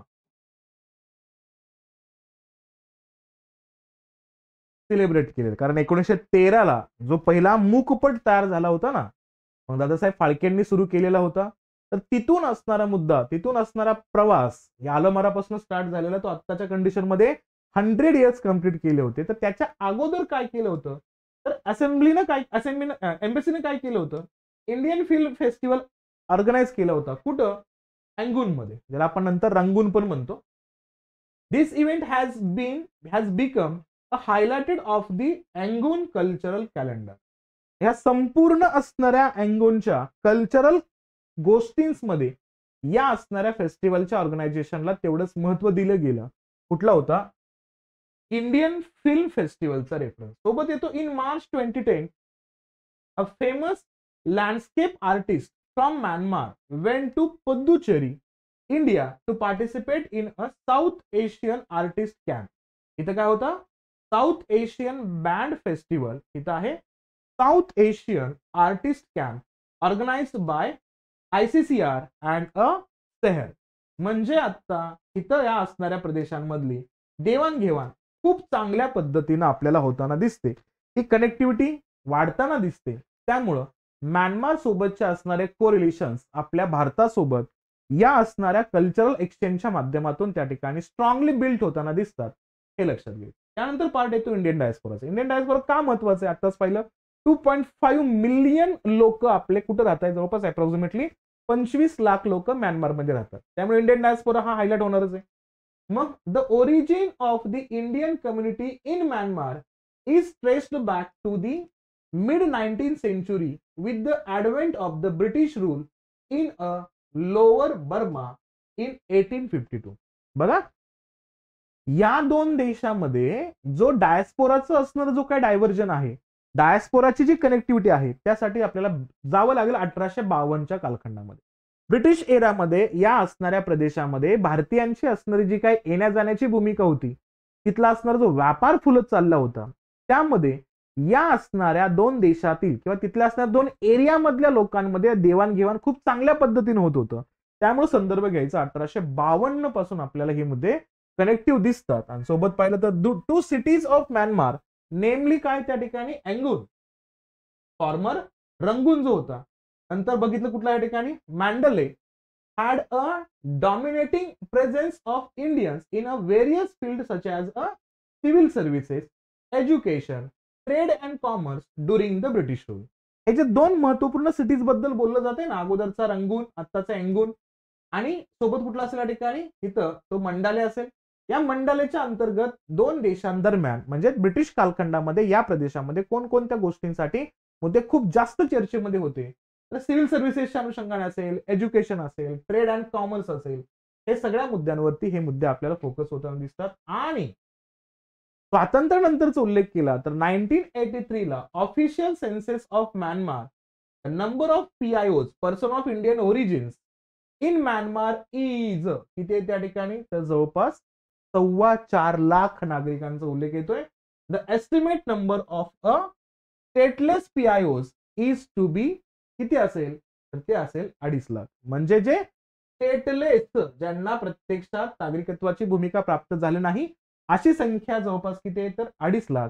आणि ज्यांना प्रत्यक्षात तिथल्या सिटिझनशिपचा अधिकार मिळालेला आहे ते किती आहे? तर जवळपास 4.25 लाखांचा असणारी संख्या या ठिकाणी हायलाइट होताना दिसते. आणि large number of Indian community nearly 1.5 lakh live in a Bago. म्हणजे कुठला असेल या ठिकाणी? बागो मधलं कुठलं असेल इथं?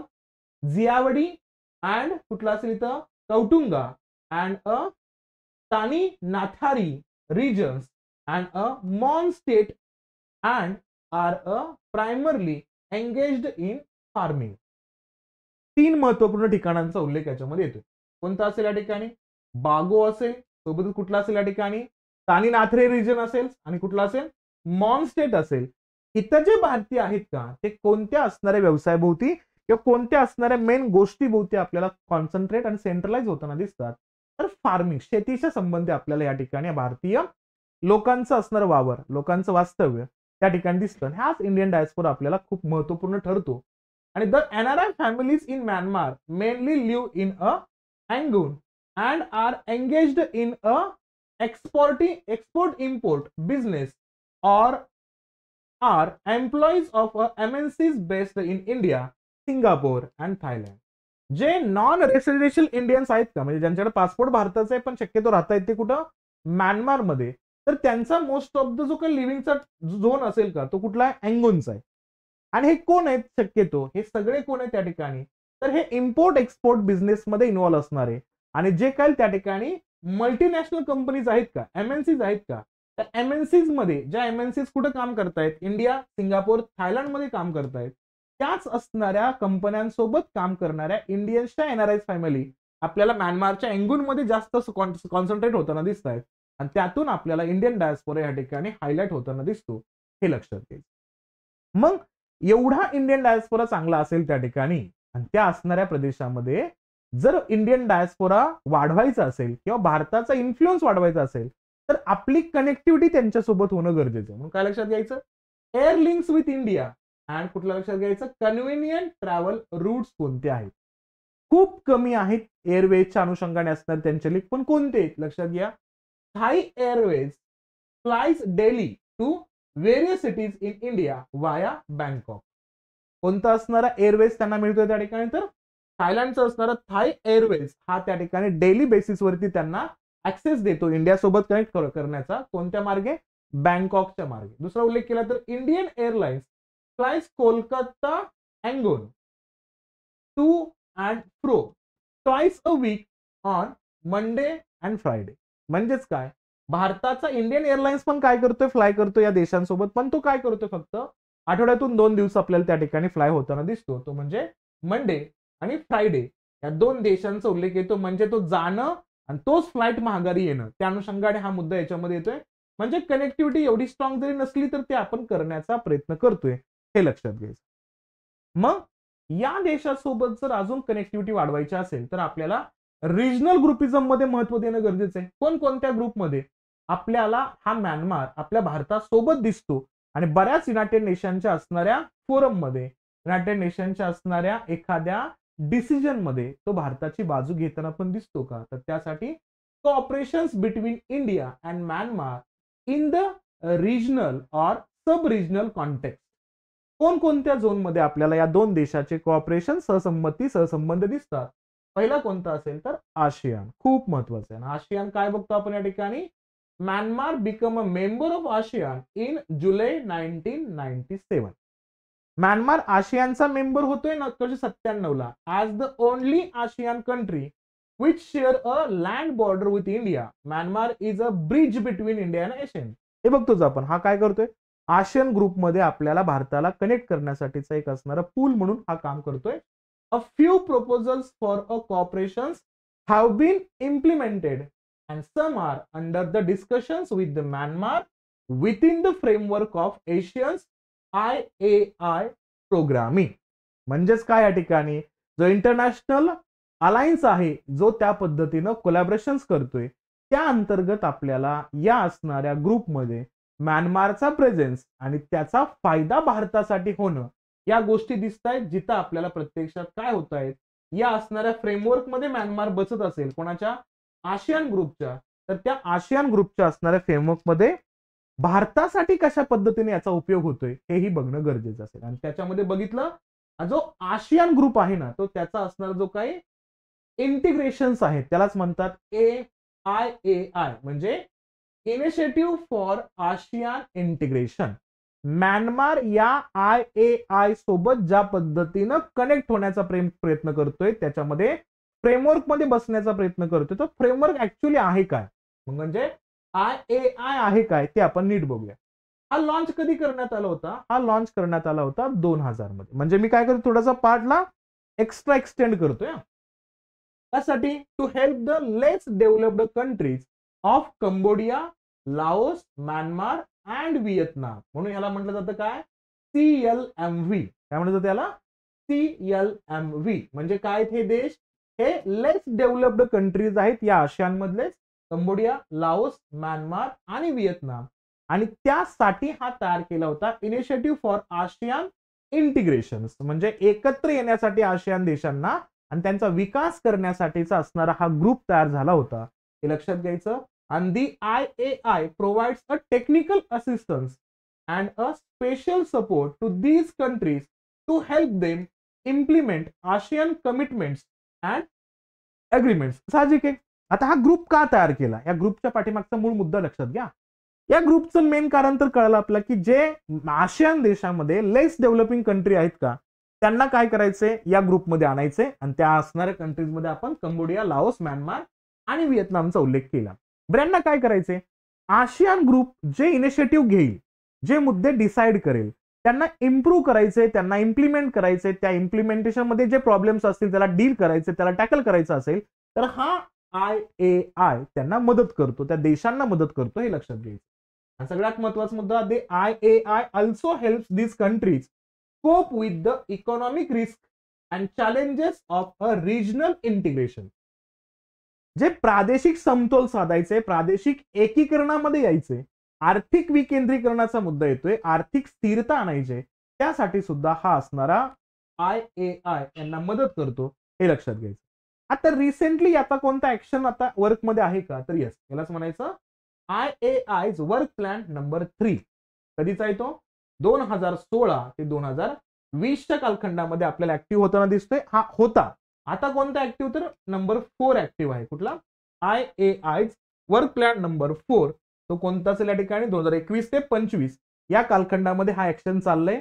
आणि हा कोणाला मदत करतोय, तर CLMV ला मदत करतोय. म्हणजे कोणाला, कंबोडिया, लाओस, म्यानमार, व्हिएतनामला मदत करतोय, जो आशियानचा असणारा वाईड टार्गेट्स आणि कमिटमेंट्स आहेत का ते फुलफिल करण्यासाठी. म्हणजे आशियान ज्या गोष्टींना टार्गेट ठेवतोय, आशियान ज्या असणाऱ्या संदर्भांना एक मुख्य करून त्या ठिकाणी स्वतःचं टार्गेटेबल पॉइंट मानतोय, त्यांना अचीव करण्यासाठी हा आपल्याला वर्क प्लॅन इथं दिसतोय.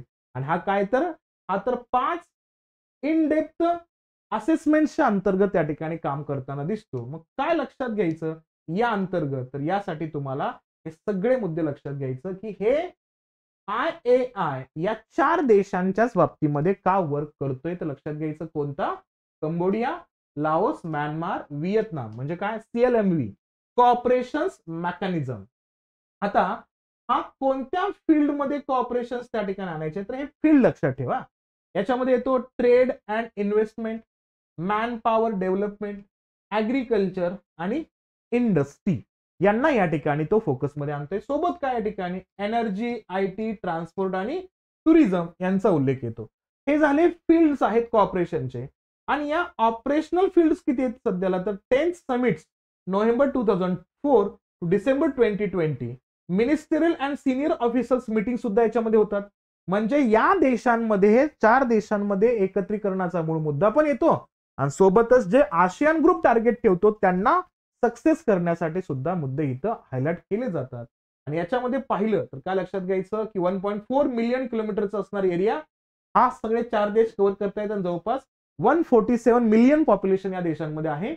म्यानमार, व्हिएतनामचा उल्लेख करायचा, लाओसचा उल्लेख करायचा आणि कंबोडियाचा उल्लेख या ठिकाणी करायचा. हे इथं लक्षात ठेवायचं आपल्याला, खूप महत्वाचं असणार या 4 देशांचा उल्लेख. आणि कोणते मेजर पॉइंट आहे त्याच्यामध्ये, trade and investment, man power development, agriculture, industry, हे 4 मेन पॉइंट. त्याला कनेक्टेड असणारे बाकीचे 4 पॉइंट एनर्जी, IT, ट्रान्सपोर्ट आणि टुरिझमचा मुद्दा याच्यामध्ये लक्षात घ्यायचा, जो IAIच्या माध्यमातून आपल्याला परफॉर्म होताना दिसतोय, हे इथं लक्षात घ्यायचं. म्हणजे पहिला रिजनल ग्रुप आशियान, आणि त्या आशियान मध्ये या म्यानमारचा रेफरन्स कसा आहे तोही मुद्दा लक्षात घेणं गरजेचं असणार आहे. हा पार्ट इथे विचारात घेऊया. नंतर दुसरा ग्रुप बघितला तर बिमस्टेकचा येतो, ज्यामध्ये भारताचं सुद्धा इन्व्हॉल्वमेंट आपल्याला दिसतो. मग या बिमस्टेक मध्ये काय, तर Myanmar become a member of BIMSTEC in December 1997. बघा बरं का, ऑक्टोबर 1997 ला आशियानमध्ये, इकडं डिसेंबर मध्ये 1997 लाच बिमस्टेक मध्ये येतोय. म्हणजे म्यानमार तुम्हाला मोर ऍक्टिव्हली कनेक्ट होताना दिसला कधी, तर 1996-97च्या फेज मध्ये. आणि त्यातलाच असणारा एक मुद्दा आपल्याला बिमस्टेक सोबत कनेक्ट होतोय. Myanmar is a signatory to the BIMSTEC free trade agreement. बिमस्टेकच्या FTA ला, फ्री ट्रेड अग्रीमेंट मध्ये तो साईन करणारा देश आहे, म्हणजे तो आपण पायोनियर कंट्री म्हणून त्याला म्हणू शकतो, उद्गाता देश म्हणून त्या ठिकाणी आपण याचा उल्लेख करू शकतो. Myanmar is the lead country for the energy sector. Energy sector मध्ये सुद्धा हा लिडिंगचा कंट्री आहे. Myanmar trades mostly with the Thailand and India in the BIMSTEC region. BIMSTEC region मध्ये म्यानमारचा असणार जो काही ट्रेड कोणत्या दोन देशांसोबत हायलाइट स्वरूपामध्ये होतोय, तर तो आपल्याला दिसतो थायलंड आणि आपल्या भारतासोबत. हे लक्षात घ्यायचं. सोबतच काय, Myanmar's major exports to India and agriculture products like कुठला बीन्स आहे, पल्सेस आहेत, मेज आहेत, सोबतच कुठला फॉरेस्ट प्रोडक्ट्स आहेत सच ॲज अ टीक असेल अँड हार्डवुड्स असतील, यांच्याही माध्यमातून त्या ठिकाणी आपण कनेक्ट करतोय. हे लक्षात घ्यायचं. सोबत it's imports from India include, हे बघितलं मग आपण, केमिकल प्रोडक्ट्स असतील, फार्मास्युटिकल्स असतील, इलेक्ट्रिकल अप्लायन्सेस असतील आणि ट्रान्सपोर्ट इक्विपमेंट्स असतील, ते आपल्याला बिमस्टेकच्या अनुषंगाने यांच्यासोबत होत आहेत. आणि आता 13व्या बिमस्टेक्स मिनिस्टरियल मीटिंगचा मुद्दा पाहिला तर कुठे झाला होता, तो म्यानमारमध्ये झाला होता रिसेंटली. कधी, जानेवारी 2011च्या अंतर्गत. मी का बघतोय, म्यानमारमध्ये झालेल्या इव्हेंटचा उल्लेख आपण करतोय, जिथं रिजनल कोऑपरेशनच्या अनुषंगाने तो भारतासोबत जोडला जातोय. हे लक्षात घ्यायचं. त्यानंतर म्यानमार म्हटलं आणि भारताच्या कोलॅबरेशनचा उल्लेख केला तर अतिशय महत्वाचं कॉपरेशन आहे, तो म्हणजे कुठला, मेकॉंग गंगा कॉपरेशन. कुठला असेल, मेकॉंग रिव्हर, जो चायनाच्या माध्यमातून फ्लो होताना दिसतोय आणि त्याची कनेक्टिव्हिटी खूप महत्वाची आहे असणारी इतर सगळ्या देशांसाठी. आणि त्याची कनेक्टिव्हिटी जोडायची आपल्याला कोणासोबत, तर गंगा सोबतचा मुद्दा. हे इथं लक्षात घ्यायचं. हा काय त्या ठिकाणी मेकॉंग गंगा कॉपरेशन कंट्रीचा उल्लेख केला तर तो रेफरन्स इथं लक्षात घ्यायचा. पहिल्यांदा तो लक्षात घ्या, इथं कोणकोणत्या देशांचा उल्लेख याच्यामध्ये येतोय या कॉपरेशन्स मध्ये, तर लक्षात घ्यायचं कोणता, पहिल्यांदा तर इंडिया, नंबर 2 ला म्यानमार, नंबर 3 ला लाओस, नंबर 4 ला थायलंड, नंबर 5 ला व्हिएतनाम, नंबर 6 ला कंबोडिया. हे 6 कंट्री आपल्याला या असणाऱ्या कोलॅबरेशन मध्ये आहेत. चायनापासून उगमस्थान जरी असला तरी पण या ठिकाणचे मूळ मुद्दे इथं लक्षात घ्यायचे. आता थोडंसं या असणाऱ्या रिव्हर बेसिन बद्दल बोलूया आपण. नीट ऐका. पहिला मुद्दा कुठला घेतोय आपण या ठिकाणी, जो काय मेकॉंग रिव्हर बेसिन आहे का, तो कुठून स्टार्ट होतोय आपल्याला, तर तो चायनामधनच आपल्याला फ्लो होताना दिसतोय. जवळपास किती, 16% असणारा फ्लो त्याचा चायनामध्ये आहे. म्यानमारमध्ये फक्त 2% त्याचा रिव्हर बेसिन आहे. लाओसमध्ये बघितलं तर 35% रिव्हर बेसिन आहे. नंतर गेलो आपण या ठिकाणी थायलंडमध्ये तर 18% रिव्हर बेसिन आहे. कंबोडियाचा उल्लेख केला तर तिथंही 18% आहे. नंतरचा संदर्भ आपण या ठिकाणी बघितला तर 11%चा असणारा उल्लेख या ठिकाणी त्याच्या लोअर साइडवरती दिसतोय आपल्याला. म्हणजे या ठिकाणी मोस्ट ऑफ द जो एरिया आहे का, तो तुम्हाला लाओसच्या अनुषंगाने या ठिकाणी कोलॅबरेशन होताना दिसतो. हे लक्षात घ्यायचं. आता हा जो पार्ट आहे ना कशाचा, या मेकॉंग रिव्हरचा, तर हे काय लक्षात घ्यायचं, longest river in a south east Asia and the world 12th longest river. जगातल्या 12व्या क्रमांकाच्या नदीचा, आणि गंगाचा उल्लेख केला तर जगातली 25व्या क्रमांकाच्या नदीचा उल्लेख याच्यामध्ये येतो. आणि अशा 2 नद्यांच्या बेसिन मध्ये असणारे देश एकत्र येत आहेत, त्यालाच म्हणतो आपण मेकॉंग गंगा कॉपरेशनचा उल्लेख याच्यामध्ये येतो. आणि इथं लक्षात घ्यायचं, इट फ्लोज, आता ही असणारी मेकॉंग रिव्हर जी आहे का, ती कशी त्या ठिकाणी वाहताना दिसते, अबाउट 2700 माइल्स, म्हणजे अप्रॉक्सिमेटली 4350 किलोमीटर रन होते, ती वाहते. किती देशातून, 6 देशातून. कोणते देश आहेत, China, Myanmar, Thailand, Laos, Cambodia, Vietnam. And the river originated on the Tibetan plateau. कुठल्या असणार बेसमध्ये, हे ओरिजिनेट होतं त्याचं तिबेटन प्लॅटो मध्ये चायनाच्या अंतर्गत, आणि तो या असणाऱ्या डेल्टामध्ये वाहत येताना दिसतोय आपल्याला. त्याचा असणारा मेजर पार्ट या झोन मध्ये आपल्याला ऍक्टिव्ह होताना दिसतो. हे लक्षात घ्या. आणि या असणाऱ्या मेकॉंगचा असणारा जो काय मेनस्ट्रीम डॅम्स असतील का, त्या डॅमचाही उल्लेख थोडाफार करायचा असेल तर तुम्ही करू शकता. याचा सगळ्यात महत्वाचा डॅम्स जे बघितलं तर कुठे दिसतील तुम्हाला, चायनामध्ये दिसतील. आणि ऑपरेशनलच्या बाबतीमध्ये असणारे खूप डॅम या ठिकाणी आपल्याला ऑपरेशनल दिसतात. मग नंतरचा रेफरन्स बघितला तर तुम्हाला कुठे दिसतात, या ठिकाणी लाओसमध्ये दिसतात. तर लाओसमध्ये कुठला असेल या ठिकाणी, तर झायाबुरीचा असणार उल्लेख याच्यामध्ये लक्षात घ्यायचा. नंतर येतो कंबोडिया मधल्या असणार डॅमचा. कंबोडियामध्ये कुठला असेल या ठिकाणी, डॉन, चाहोंग, हे 2 किमान 2 नावं लक्षात ठेवा. कुठला, चायनाची काही गरज नाही, कारण या असणाऱ्या कॉर्पोरेशन मध्ये चायना घ्यायचं नाही आपल्याला. लाओस मधलं कुठलं असेल या ठिकाणी, झायाबुरी असेल. सोबतच उल्लेख केला या ठिकाणी कंबोडियाचं बघितलं तर कोणता असेल या ठिकाणी, डॉन शाहोंग. ह्या 2 डॅम कन्स्ट्रक्शनचा उल्लेख आपल्याला या रिव्हरच्या अंतर्गत बघणं गरजेचं आहे. मग हा कॉर्पोरेशन काय आहे ते व्यवस्थित लक्षात घ्या. The Mekong Ganga corporation was established on November 10, 2000. इसवी सन 2000 मध्ये नोव्हेंबरच्या 10 तारखेला आपल्याला हा एमजीसी तयार होताना दिसतोय. कुठं? तर हा होतो या ठिकाणी विएंटियाना लाओसमध्ये. लक्षात घ्यायचं, याची जर पहिली जी मिनिस्टरियल मीटिंग आहे का तीच आपल्याला 2000 मध्ये होताना दिसते. कुठं? या ठिकाणी विएंटियाना, कुठं? लाओसमध्ये. आणि the Mekong Ganga corporation is an initiative by 6 countries. किती देशांचा इनिशिएटिव्ह आहे? 6 देशांचा. यामध्ये आशियान मधले 5 देश आहेत आणि आपला भारत आहे. भारत आणि कोण मग? कंबोडिया, लाओस, म्यानमार, थायलंड आणि व्हिएतनाम, हे असे 6 देश आपल्याला दिसतात. आणि the organisation takes its name from the Ganga and the Mekong, two large rivers in the region. हे कोलॅबोरेशनचं नाव यांच्यानुसार का घेतलं? कारण हे जे 2 महत्वपूर्ण आणि सर्वाधिक जास्त लांबीच्या नद्या आहेत त्यामुळे यांचं नाव या ठिकाणी या पद्धतीने घेण्यात आलेलं. आणि both the Ganga and the Mekong are a civilisational river. खूप महत्वाचा शब्द या ठिकाणी. दोन्ही नद्या जगामध्ये जी नागरीकरणाची भूमिका स्टार्ट झाली होती ना, जे सिव्हिलायझेशनची मूळ भूमिका स्टार्ट झाली होती, हे दोन्ही मुद्दे त्याला कनेक्टेड आहेत म्हणून हे नावं अजून जास्त चर्चेमध्ये येतात. And the MGC initiative aims to facilitate closer contact among the peoples inhabiting these 2 major river basin. याचा मूळ अर्थ काय? या 2 नद्यांच्या असणाऱ्या स्वरूपामध्ये बघितलं, स्क्रीन दिसत नाही का? विजिबल आहे? लॉग आउट करून परत एकदा लॉग इन करा बघू.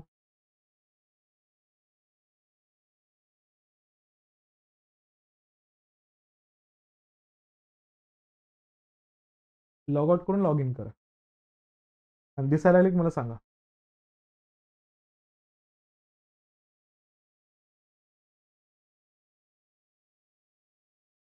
दिसते ना आता? ओके, ठीक.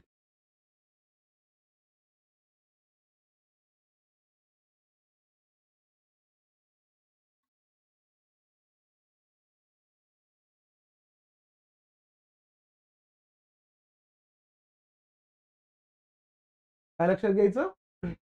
यांचा मेन मुद्दा काय या ठिकाणी की या 2 नद्यांच्या रिव्हर बेसिन मध्ये जे लोक राहत आहेत का त्यांच्या सोबतची कनेक्टिव्हिटी वाढवायची, त्यासाठीचा असणारा ह्या नावाचा वापर या ठिकाणी करण्यात आला.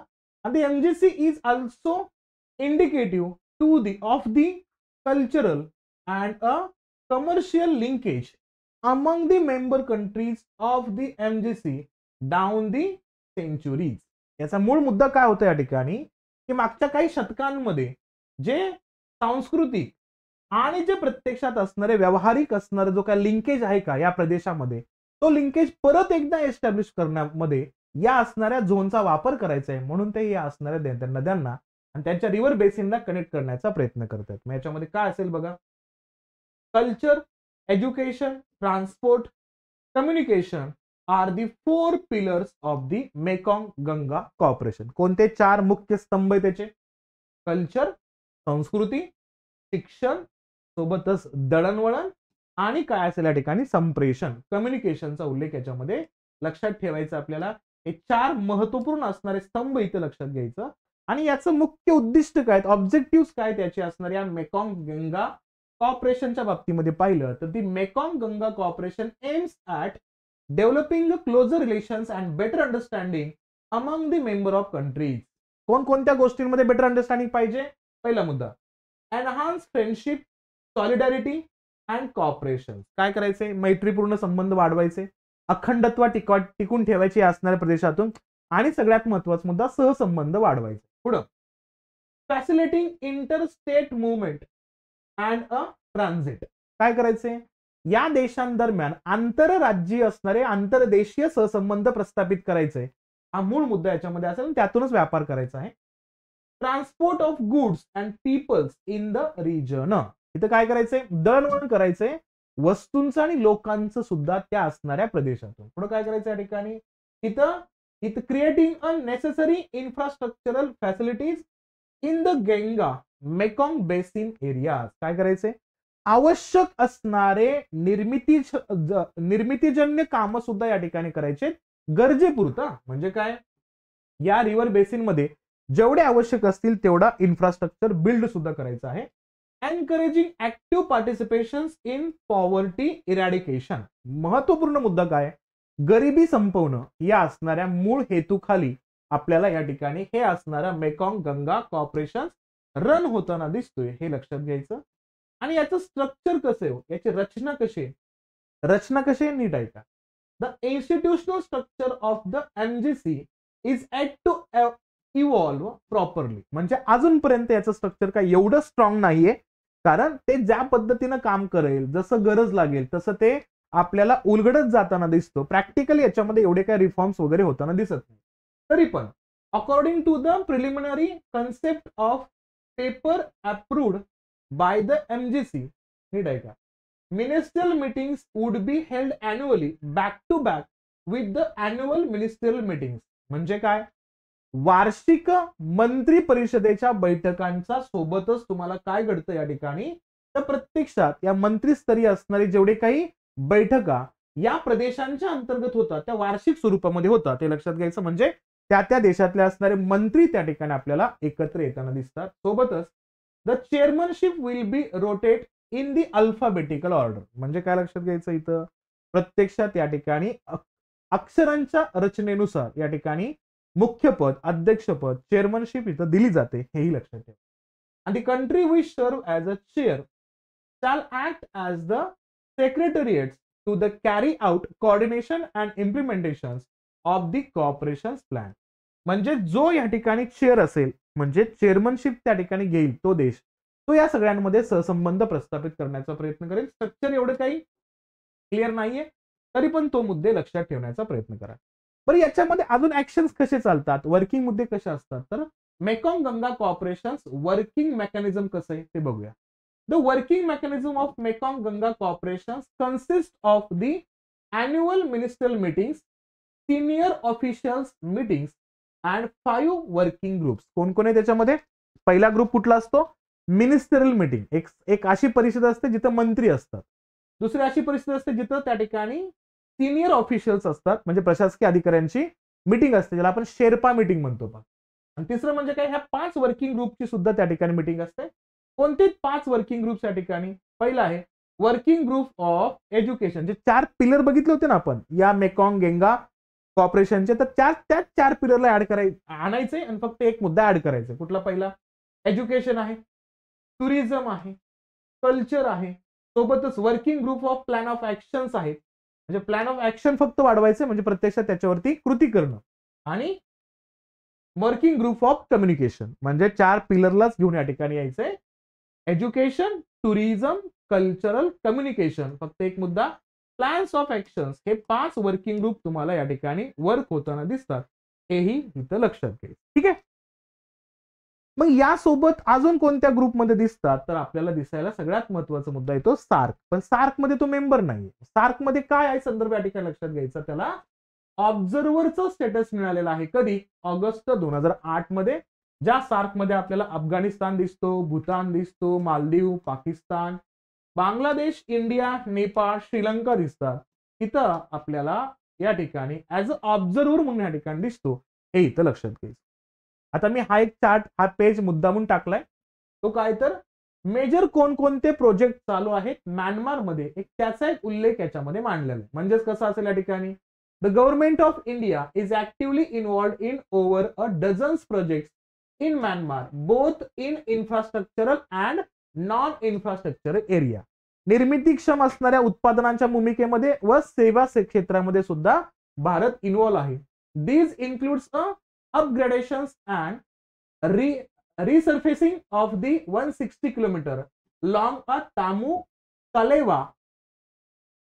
Kalemu road, constructions and upgradations of the Tidum road in Myanmar. म्हणजे काय करतोय, रोड कन्स्ट्रक्शन्स वाढवतोय, सोबतच ONGC विदेश लिमिटेड याच्यामध्ये कोलॅबोरेशन करतोय. सोबतच काय या ठिकाणी हेवी टर्बो ट्रक्सचे असणारे असेंब्लीसाठीचे असणारे प्लांट प्रोजेक्ट या ठिकाणी टाकले जात आहेत.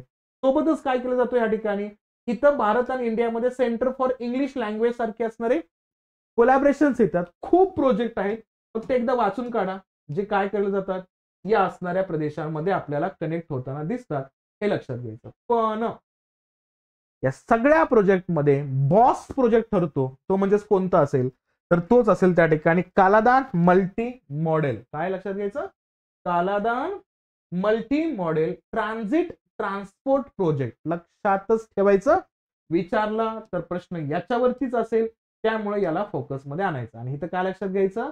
तो कोलकात्याला कनेक्टिव्हिटी देतोय कुठपर्यंत? सी रूटच्या माध्यमातून सिटवे पोर्ट म्यानमारमध्ये. आणि त्या म्यानमारच्या सिटवे पोर्टच्या माध्यमातून काय केलं जातं या ठिकाणी? जर तो कालादान रिव्हर आहे ना म्यानमार मधला, त्याच कालादान रिव्हरच्या एरियांना कनेक्ट करून आपल्या नॉर्थ ईस्ट मध्ये आपण एंट्री करतोय. नावं लक्षात घ्यायचं. कुठं? कोलकातापासून येणारे डायरेक्टली किती? 539 किलोमीटरचा सी रूट कव्हर करून तो जाईल सिटवे पोर्ट मधनं. सिटवे पोर्ट मधून आपल्याला त्या ठिकाणी 158 किलोमीटरच्या माध्यमातून कव्हर करून तो जाईल कुठे? या ठिकाणी पॅलाटवा या ठिकाणी.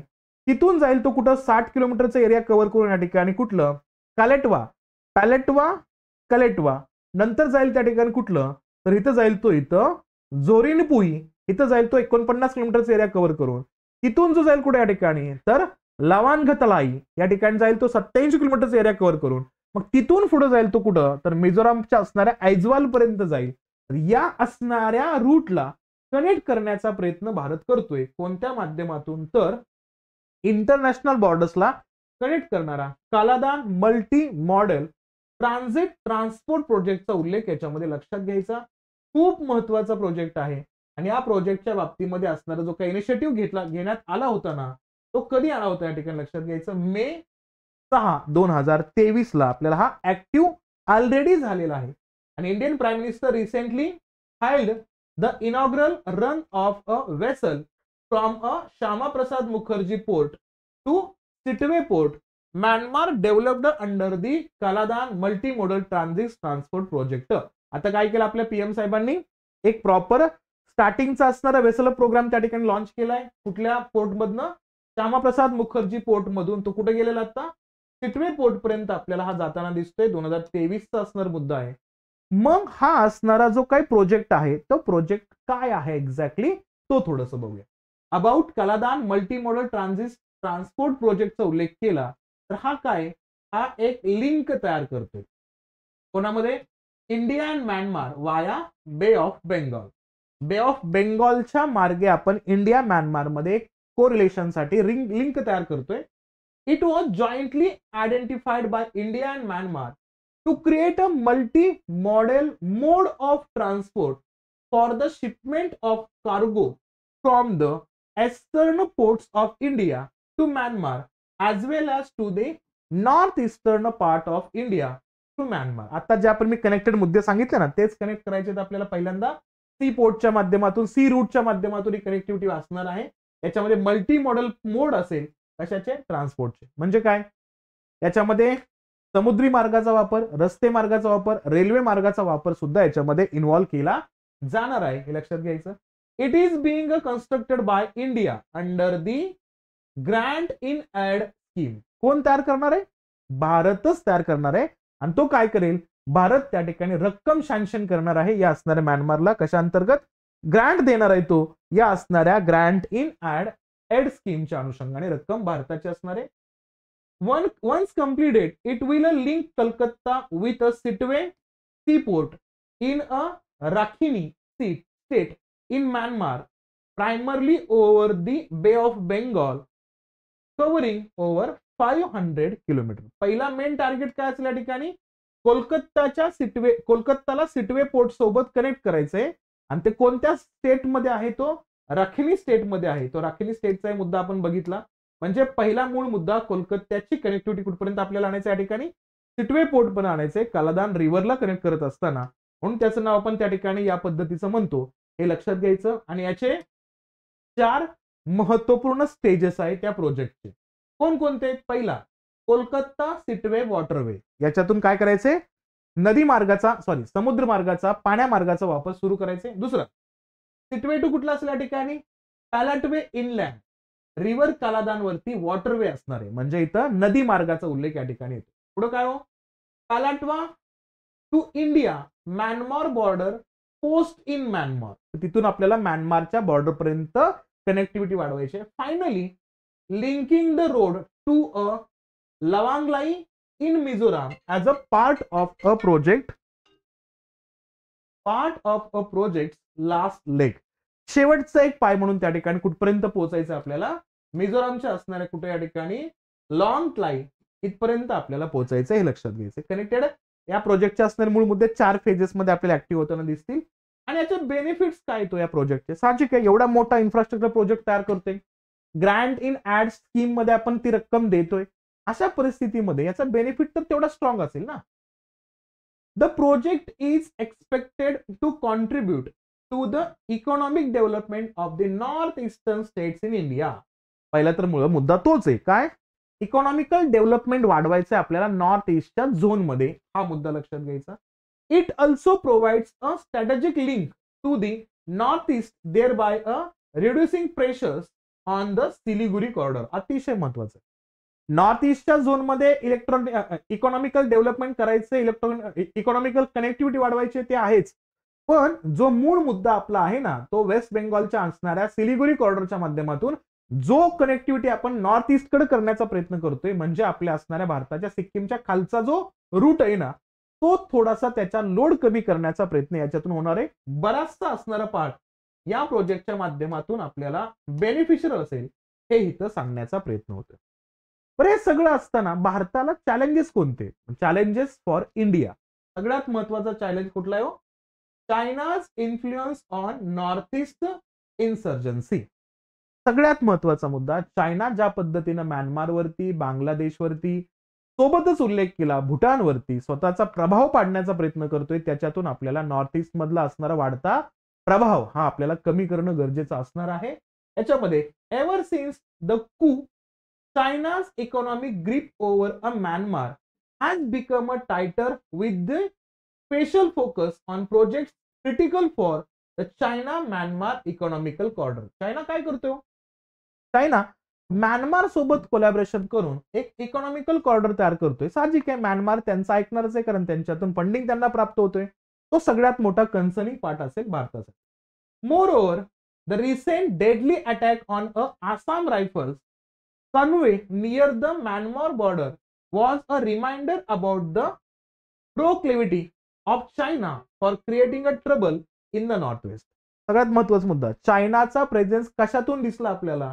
जो या ठिकाणी आसाम रायफल्स वरती जो हल्ला झालेला आहे, त्या हल्ल्याचा उल्लेख जर बघितला आपण या ठिकाणी, तर त्याच्यातून आपल्याला या म्यानमार बॉर्डरवरती चाललेल्या असणाऱ्या मूळ मुद्द्यांचा रेफरन्स, त्यातून चाललेले क्लॅशेस आणि त्यातून वाढत चाललेला चायनाचा प्रभाव, या गोष्टींवरती फोकस करणं गरजेचं असेल. त्यासोबत पाहिलं तर कोणता प्रश्न आहे? रोहिंग्यांचा इश्यू तर आहेच आहे, इथं लक्षात घ्यायचं. आंग सॅन सू की silence on the Rohingyas crisis in Myanmar has only led to the plight of the helpless Rohingyas take a backseat. This is not in India's national security interest in the northeast. लक्षात घ्यायचं काय? हा मूळ problem जो आहे ना, अँग San सुकीच्या शांत राहण्यामुळे झाला. त्यांच्यामध्ये मिलिटरी कू जो डिक्लेअर झाला ना, ते मिलिटरी कू डिक्लेअर होत असताना त्यांच्या सैन्याने हेच कारण दिलं की अँग सॅन सुकीनं रोहिंग्यांच्या मुस्लिमांच्या प्रश्नाबद्दल काहीच बोललं नाही, म्हणून आम्ही मिलिटरी कू डिक्लेअर करतोय. हेही मुद्दा त्याचा एक कारण होता. त्यामुळे भारताचा मेन प्रश्न तर तोच आहे, कारण ह्या रोहिंग्यांचं विस्थापन नॉर्थ ईस्ट मध्ये मोठ्या प्रमाणात होणार आहे, तोही लक्षात घ्यायचा. इथे लक्षात घ्यायचं, पोरस Indo Myanmar border, the 1643 kilometre long Indo Myanmar border which facilitates cross border movements of a militants, illegal arms and drugs is extremely porous. The border runs along a hilly and inhospitable terrain and provides cover to the activities to various Indian insurgents groups. खूप महत्वाचा मुद्दा, हे नाव लक्षात घ्यायचं, Indian इन्सर्जंट groups, जे भारतामधले असणारे जे लहान लहान असणारे एक प्रकारचे संघटना आहेत, एक प्रकारचे असणारे संघ आहेत, जे संघ स्वतःला स्वतंत्र घोषित करण्याच्या मार्गावरती आहेत, त्यांचा प्रभाव या असणाऱ्या एरियामध्ये चाललेल्या गोष्टींमुळं, या असणाऱ्या एवढ्या मोठ्या बॉर्डरमुळं आणि तिथल्या असणाऱ्या डोंगराळ प्रदेशांमुळं आणि सोबतच तिथल्या असणाऱ्या ज्या ठिकाणी आपत्तीजन्य परिस्थितीमध्ये कोणतीच असणारी खबरदारी घेता येत नाही, अशा कंडिशन्स मधल्या वाढत्या प्रभावामुळे त्या ठिकाणी भारताला या बॉर्डरला सिक्युअर करणं हा तितकाच महत्वाचा मुद्दा या ठिकाणी होतोय, हेही आपल्याला लक्षात घ्यायचं. 1643 kilometer long Indo-Myanmar border, which passes through Mizoram, Manipur, Nagaland, and Arunachal Pradesh, currently has a FMR. लक्षात द्यायचं, reconsidering in the free movement regime. लक्षात घ्यायचं, हे सगळे प्रदेश स्वतःला स्वतंत्र करण्यावरती भर देत आहेत. And is guarded by Assam Rifles. It was implemented in 2018 as a part of India's Act East policy and efforts to boost the region's economy by boosting India's trade with the ASEAN and other Southeast Asian nations. काय करतोय आपण या असणाऱ्या zone मधल्या या 4 राज्यांमध्ये free movement regime आणतोय, जेणेकरून या प्रदेशामध्ये आसाम रायफलच्या प्रेझेन्समुळे, आसाम रायफल 2018 मध्ये जो ऍक्टिव्ह झाला या झोन मध्ये, त्यांच्यामुळे इथला असणार इकॉनॉमिकल ग्रोथ, इथला असणार ट्रान्सपोर्ट, ट्रान्झिट, हे चांगल्या पद्धतीने करण्याचा प्रयत्न भारत याच्या माध्यमातून करतोय, हेही आपल्याला लक्षात घेणं गरजेचं आहे. आणि महत्वाचा पार्ट याच्यामध्ये येतोय, आता सध्याच्या कंडिशन मध्ये काय आहे, मणिपूरचे असणारे जे काही चीफ मिनिस्टर आहेत ना, कोण, N Biren Singh has urged the center in September 2023 to end FMR. बघा बरं का, काय म्हणतोय, या ठिकाणचं कुठलं राज्य, मणिपूरचे असणारे चीफ मिनिस्टर केंद्राला सांगतायत जे तुम्ही चालू केलाय ना आसाम रायफलच्या माध्यमातून आणलेले मुद्दे, आणि इथं आणलेला जो काही तुमचा असणार FMR आहे ना, तो बंद करा. का? The state government has argued that insurgents use the free movement regime to further their activities. Manipur has a 390 kilometer porous border with the Myanmar. याच्यामुळे काय होतंय, याच्यामुळे या फ्री रिजिम मुळे, या मुक्त असणाऱ्या करारामुळे प्रत्यक्षात या म्यानमार बॉर्डरच्या थ्रू खूप जास्त असणारे ग्रुप भारतामध्ये येत आहेत, आणि त्या आमच्या राज्यामध्ये येतात, मणिपूरमध्ये येतात. त्यामुळे हा प्रश्न आमच्यासाठी खूप जास्त बिकट होतोय. म्हणून तुम्ही मुक्त पद्धतीने येण्या जाण्याचे असणारे जे मार्ग आहेत का ते बंद करा, असे या ठिकाणी मणिपूरचे असणारे सीएम साहेब त्या ठिकाणी आपल्याला म्हणता येते, लक्षात घ्या. सोबतच मिझोराम सुद्धा त्याच पद्धतीची मागणी करतोय. Mizoram too has recorded and a influx of anti junta rebels. जे तिथली जुंता कम्युनिटी आहे का त्यांच्या विरोधामधले ग्रुप सुद्धा इथं वाढत आहेत in thousands since the military coup in Myanmar. जेव्हापासून मिलिटरी कू झालाय ना म्यानमार मध्ये, त्यानंतर या असणाऱ्या जुंता ग्रुपच्या ऑपोजिट असणारे जे काही ग्रुप आहेत का, एथनिक ग्रुप आहेत बघा जे म्यानमारमध्ये, त्या जुंता ग्रुपला जे कुठे येतो मिझोराम मध्ये, त्यांना मारण्यासाठी, त्यांच्या असणाऱ्या गोष्टींना अक्वायर करण्यासाठी येत्याची संख्या वाढत चाललेली आहे असं ते म्हणतायत. आणि according to Indian government estimated over 60,000 refugees has been living in a different parts of Mizoram since the coup. Coup झाल्यापासून हा गोष्टी या ठिकाणी मांडल्या जातात, आणि याचा मुद्दा मांडलाय मिझोरामच्या चीफ मिनिस्टर कोण असेल त्या ठिकाणी लालदोहोमा यांनी ह्या पद्धतीचा कन्सर्निंग पार्ट आता सध्याला मांडताना दिसत आहेत. म्हणजे खूप जास्त प्रॉब्लेम्स आहेत. या सगळ्या प्रॉब्लेम्सला कुठं ना कुठं टॅकल करायचं आहे. या सगळ्या प्रॉब्लेम्सला कुठं ना कुठं एक बेसिक मुद्दा आणून ठेवायचे, आणि त्यातून ह्या गोष्टी कुठं ना कुठं क्लिअर करायचे आहेत. का?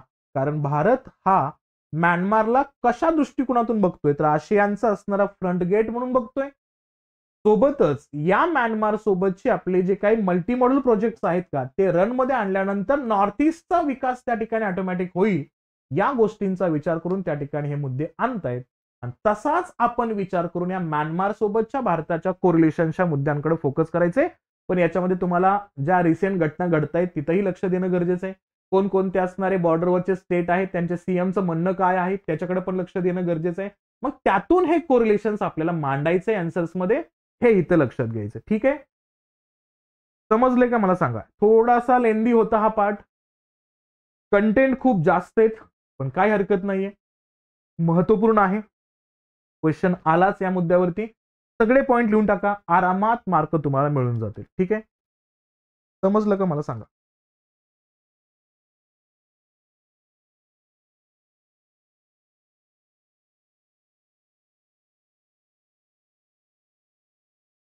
ठीक आहे, चला तो क्वेश्चन लिहून काढा बघू. From time to time the challenges faced by a fledgling democracies in India's neighborhood have put India into a dilemma. Analyze this with respect to recent political developments in Myanmar. खूप महत्वाचा प्रश्न आहे. वेळोवेळी भारताच्या शेजारच्या नवनवीन लोकशाही समोरील आव्हानांनी भारताला संकटात टाकले आहे. म्यानमार मधील अलीकडच्या असणाऱ्या राजकीय घडामोडीच्या संदर्भात याचं विश्लेषण करा.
मला पाठवून द्या.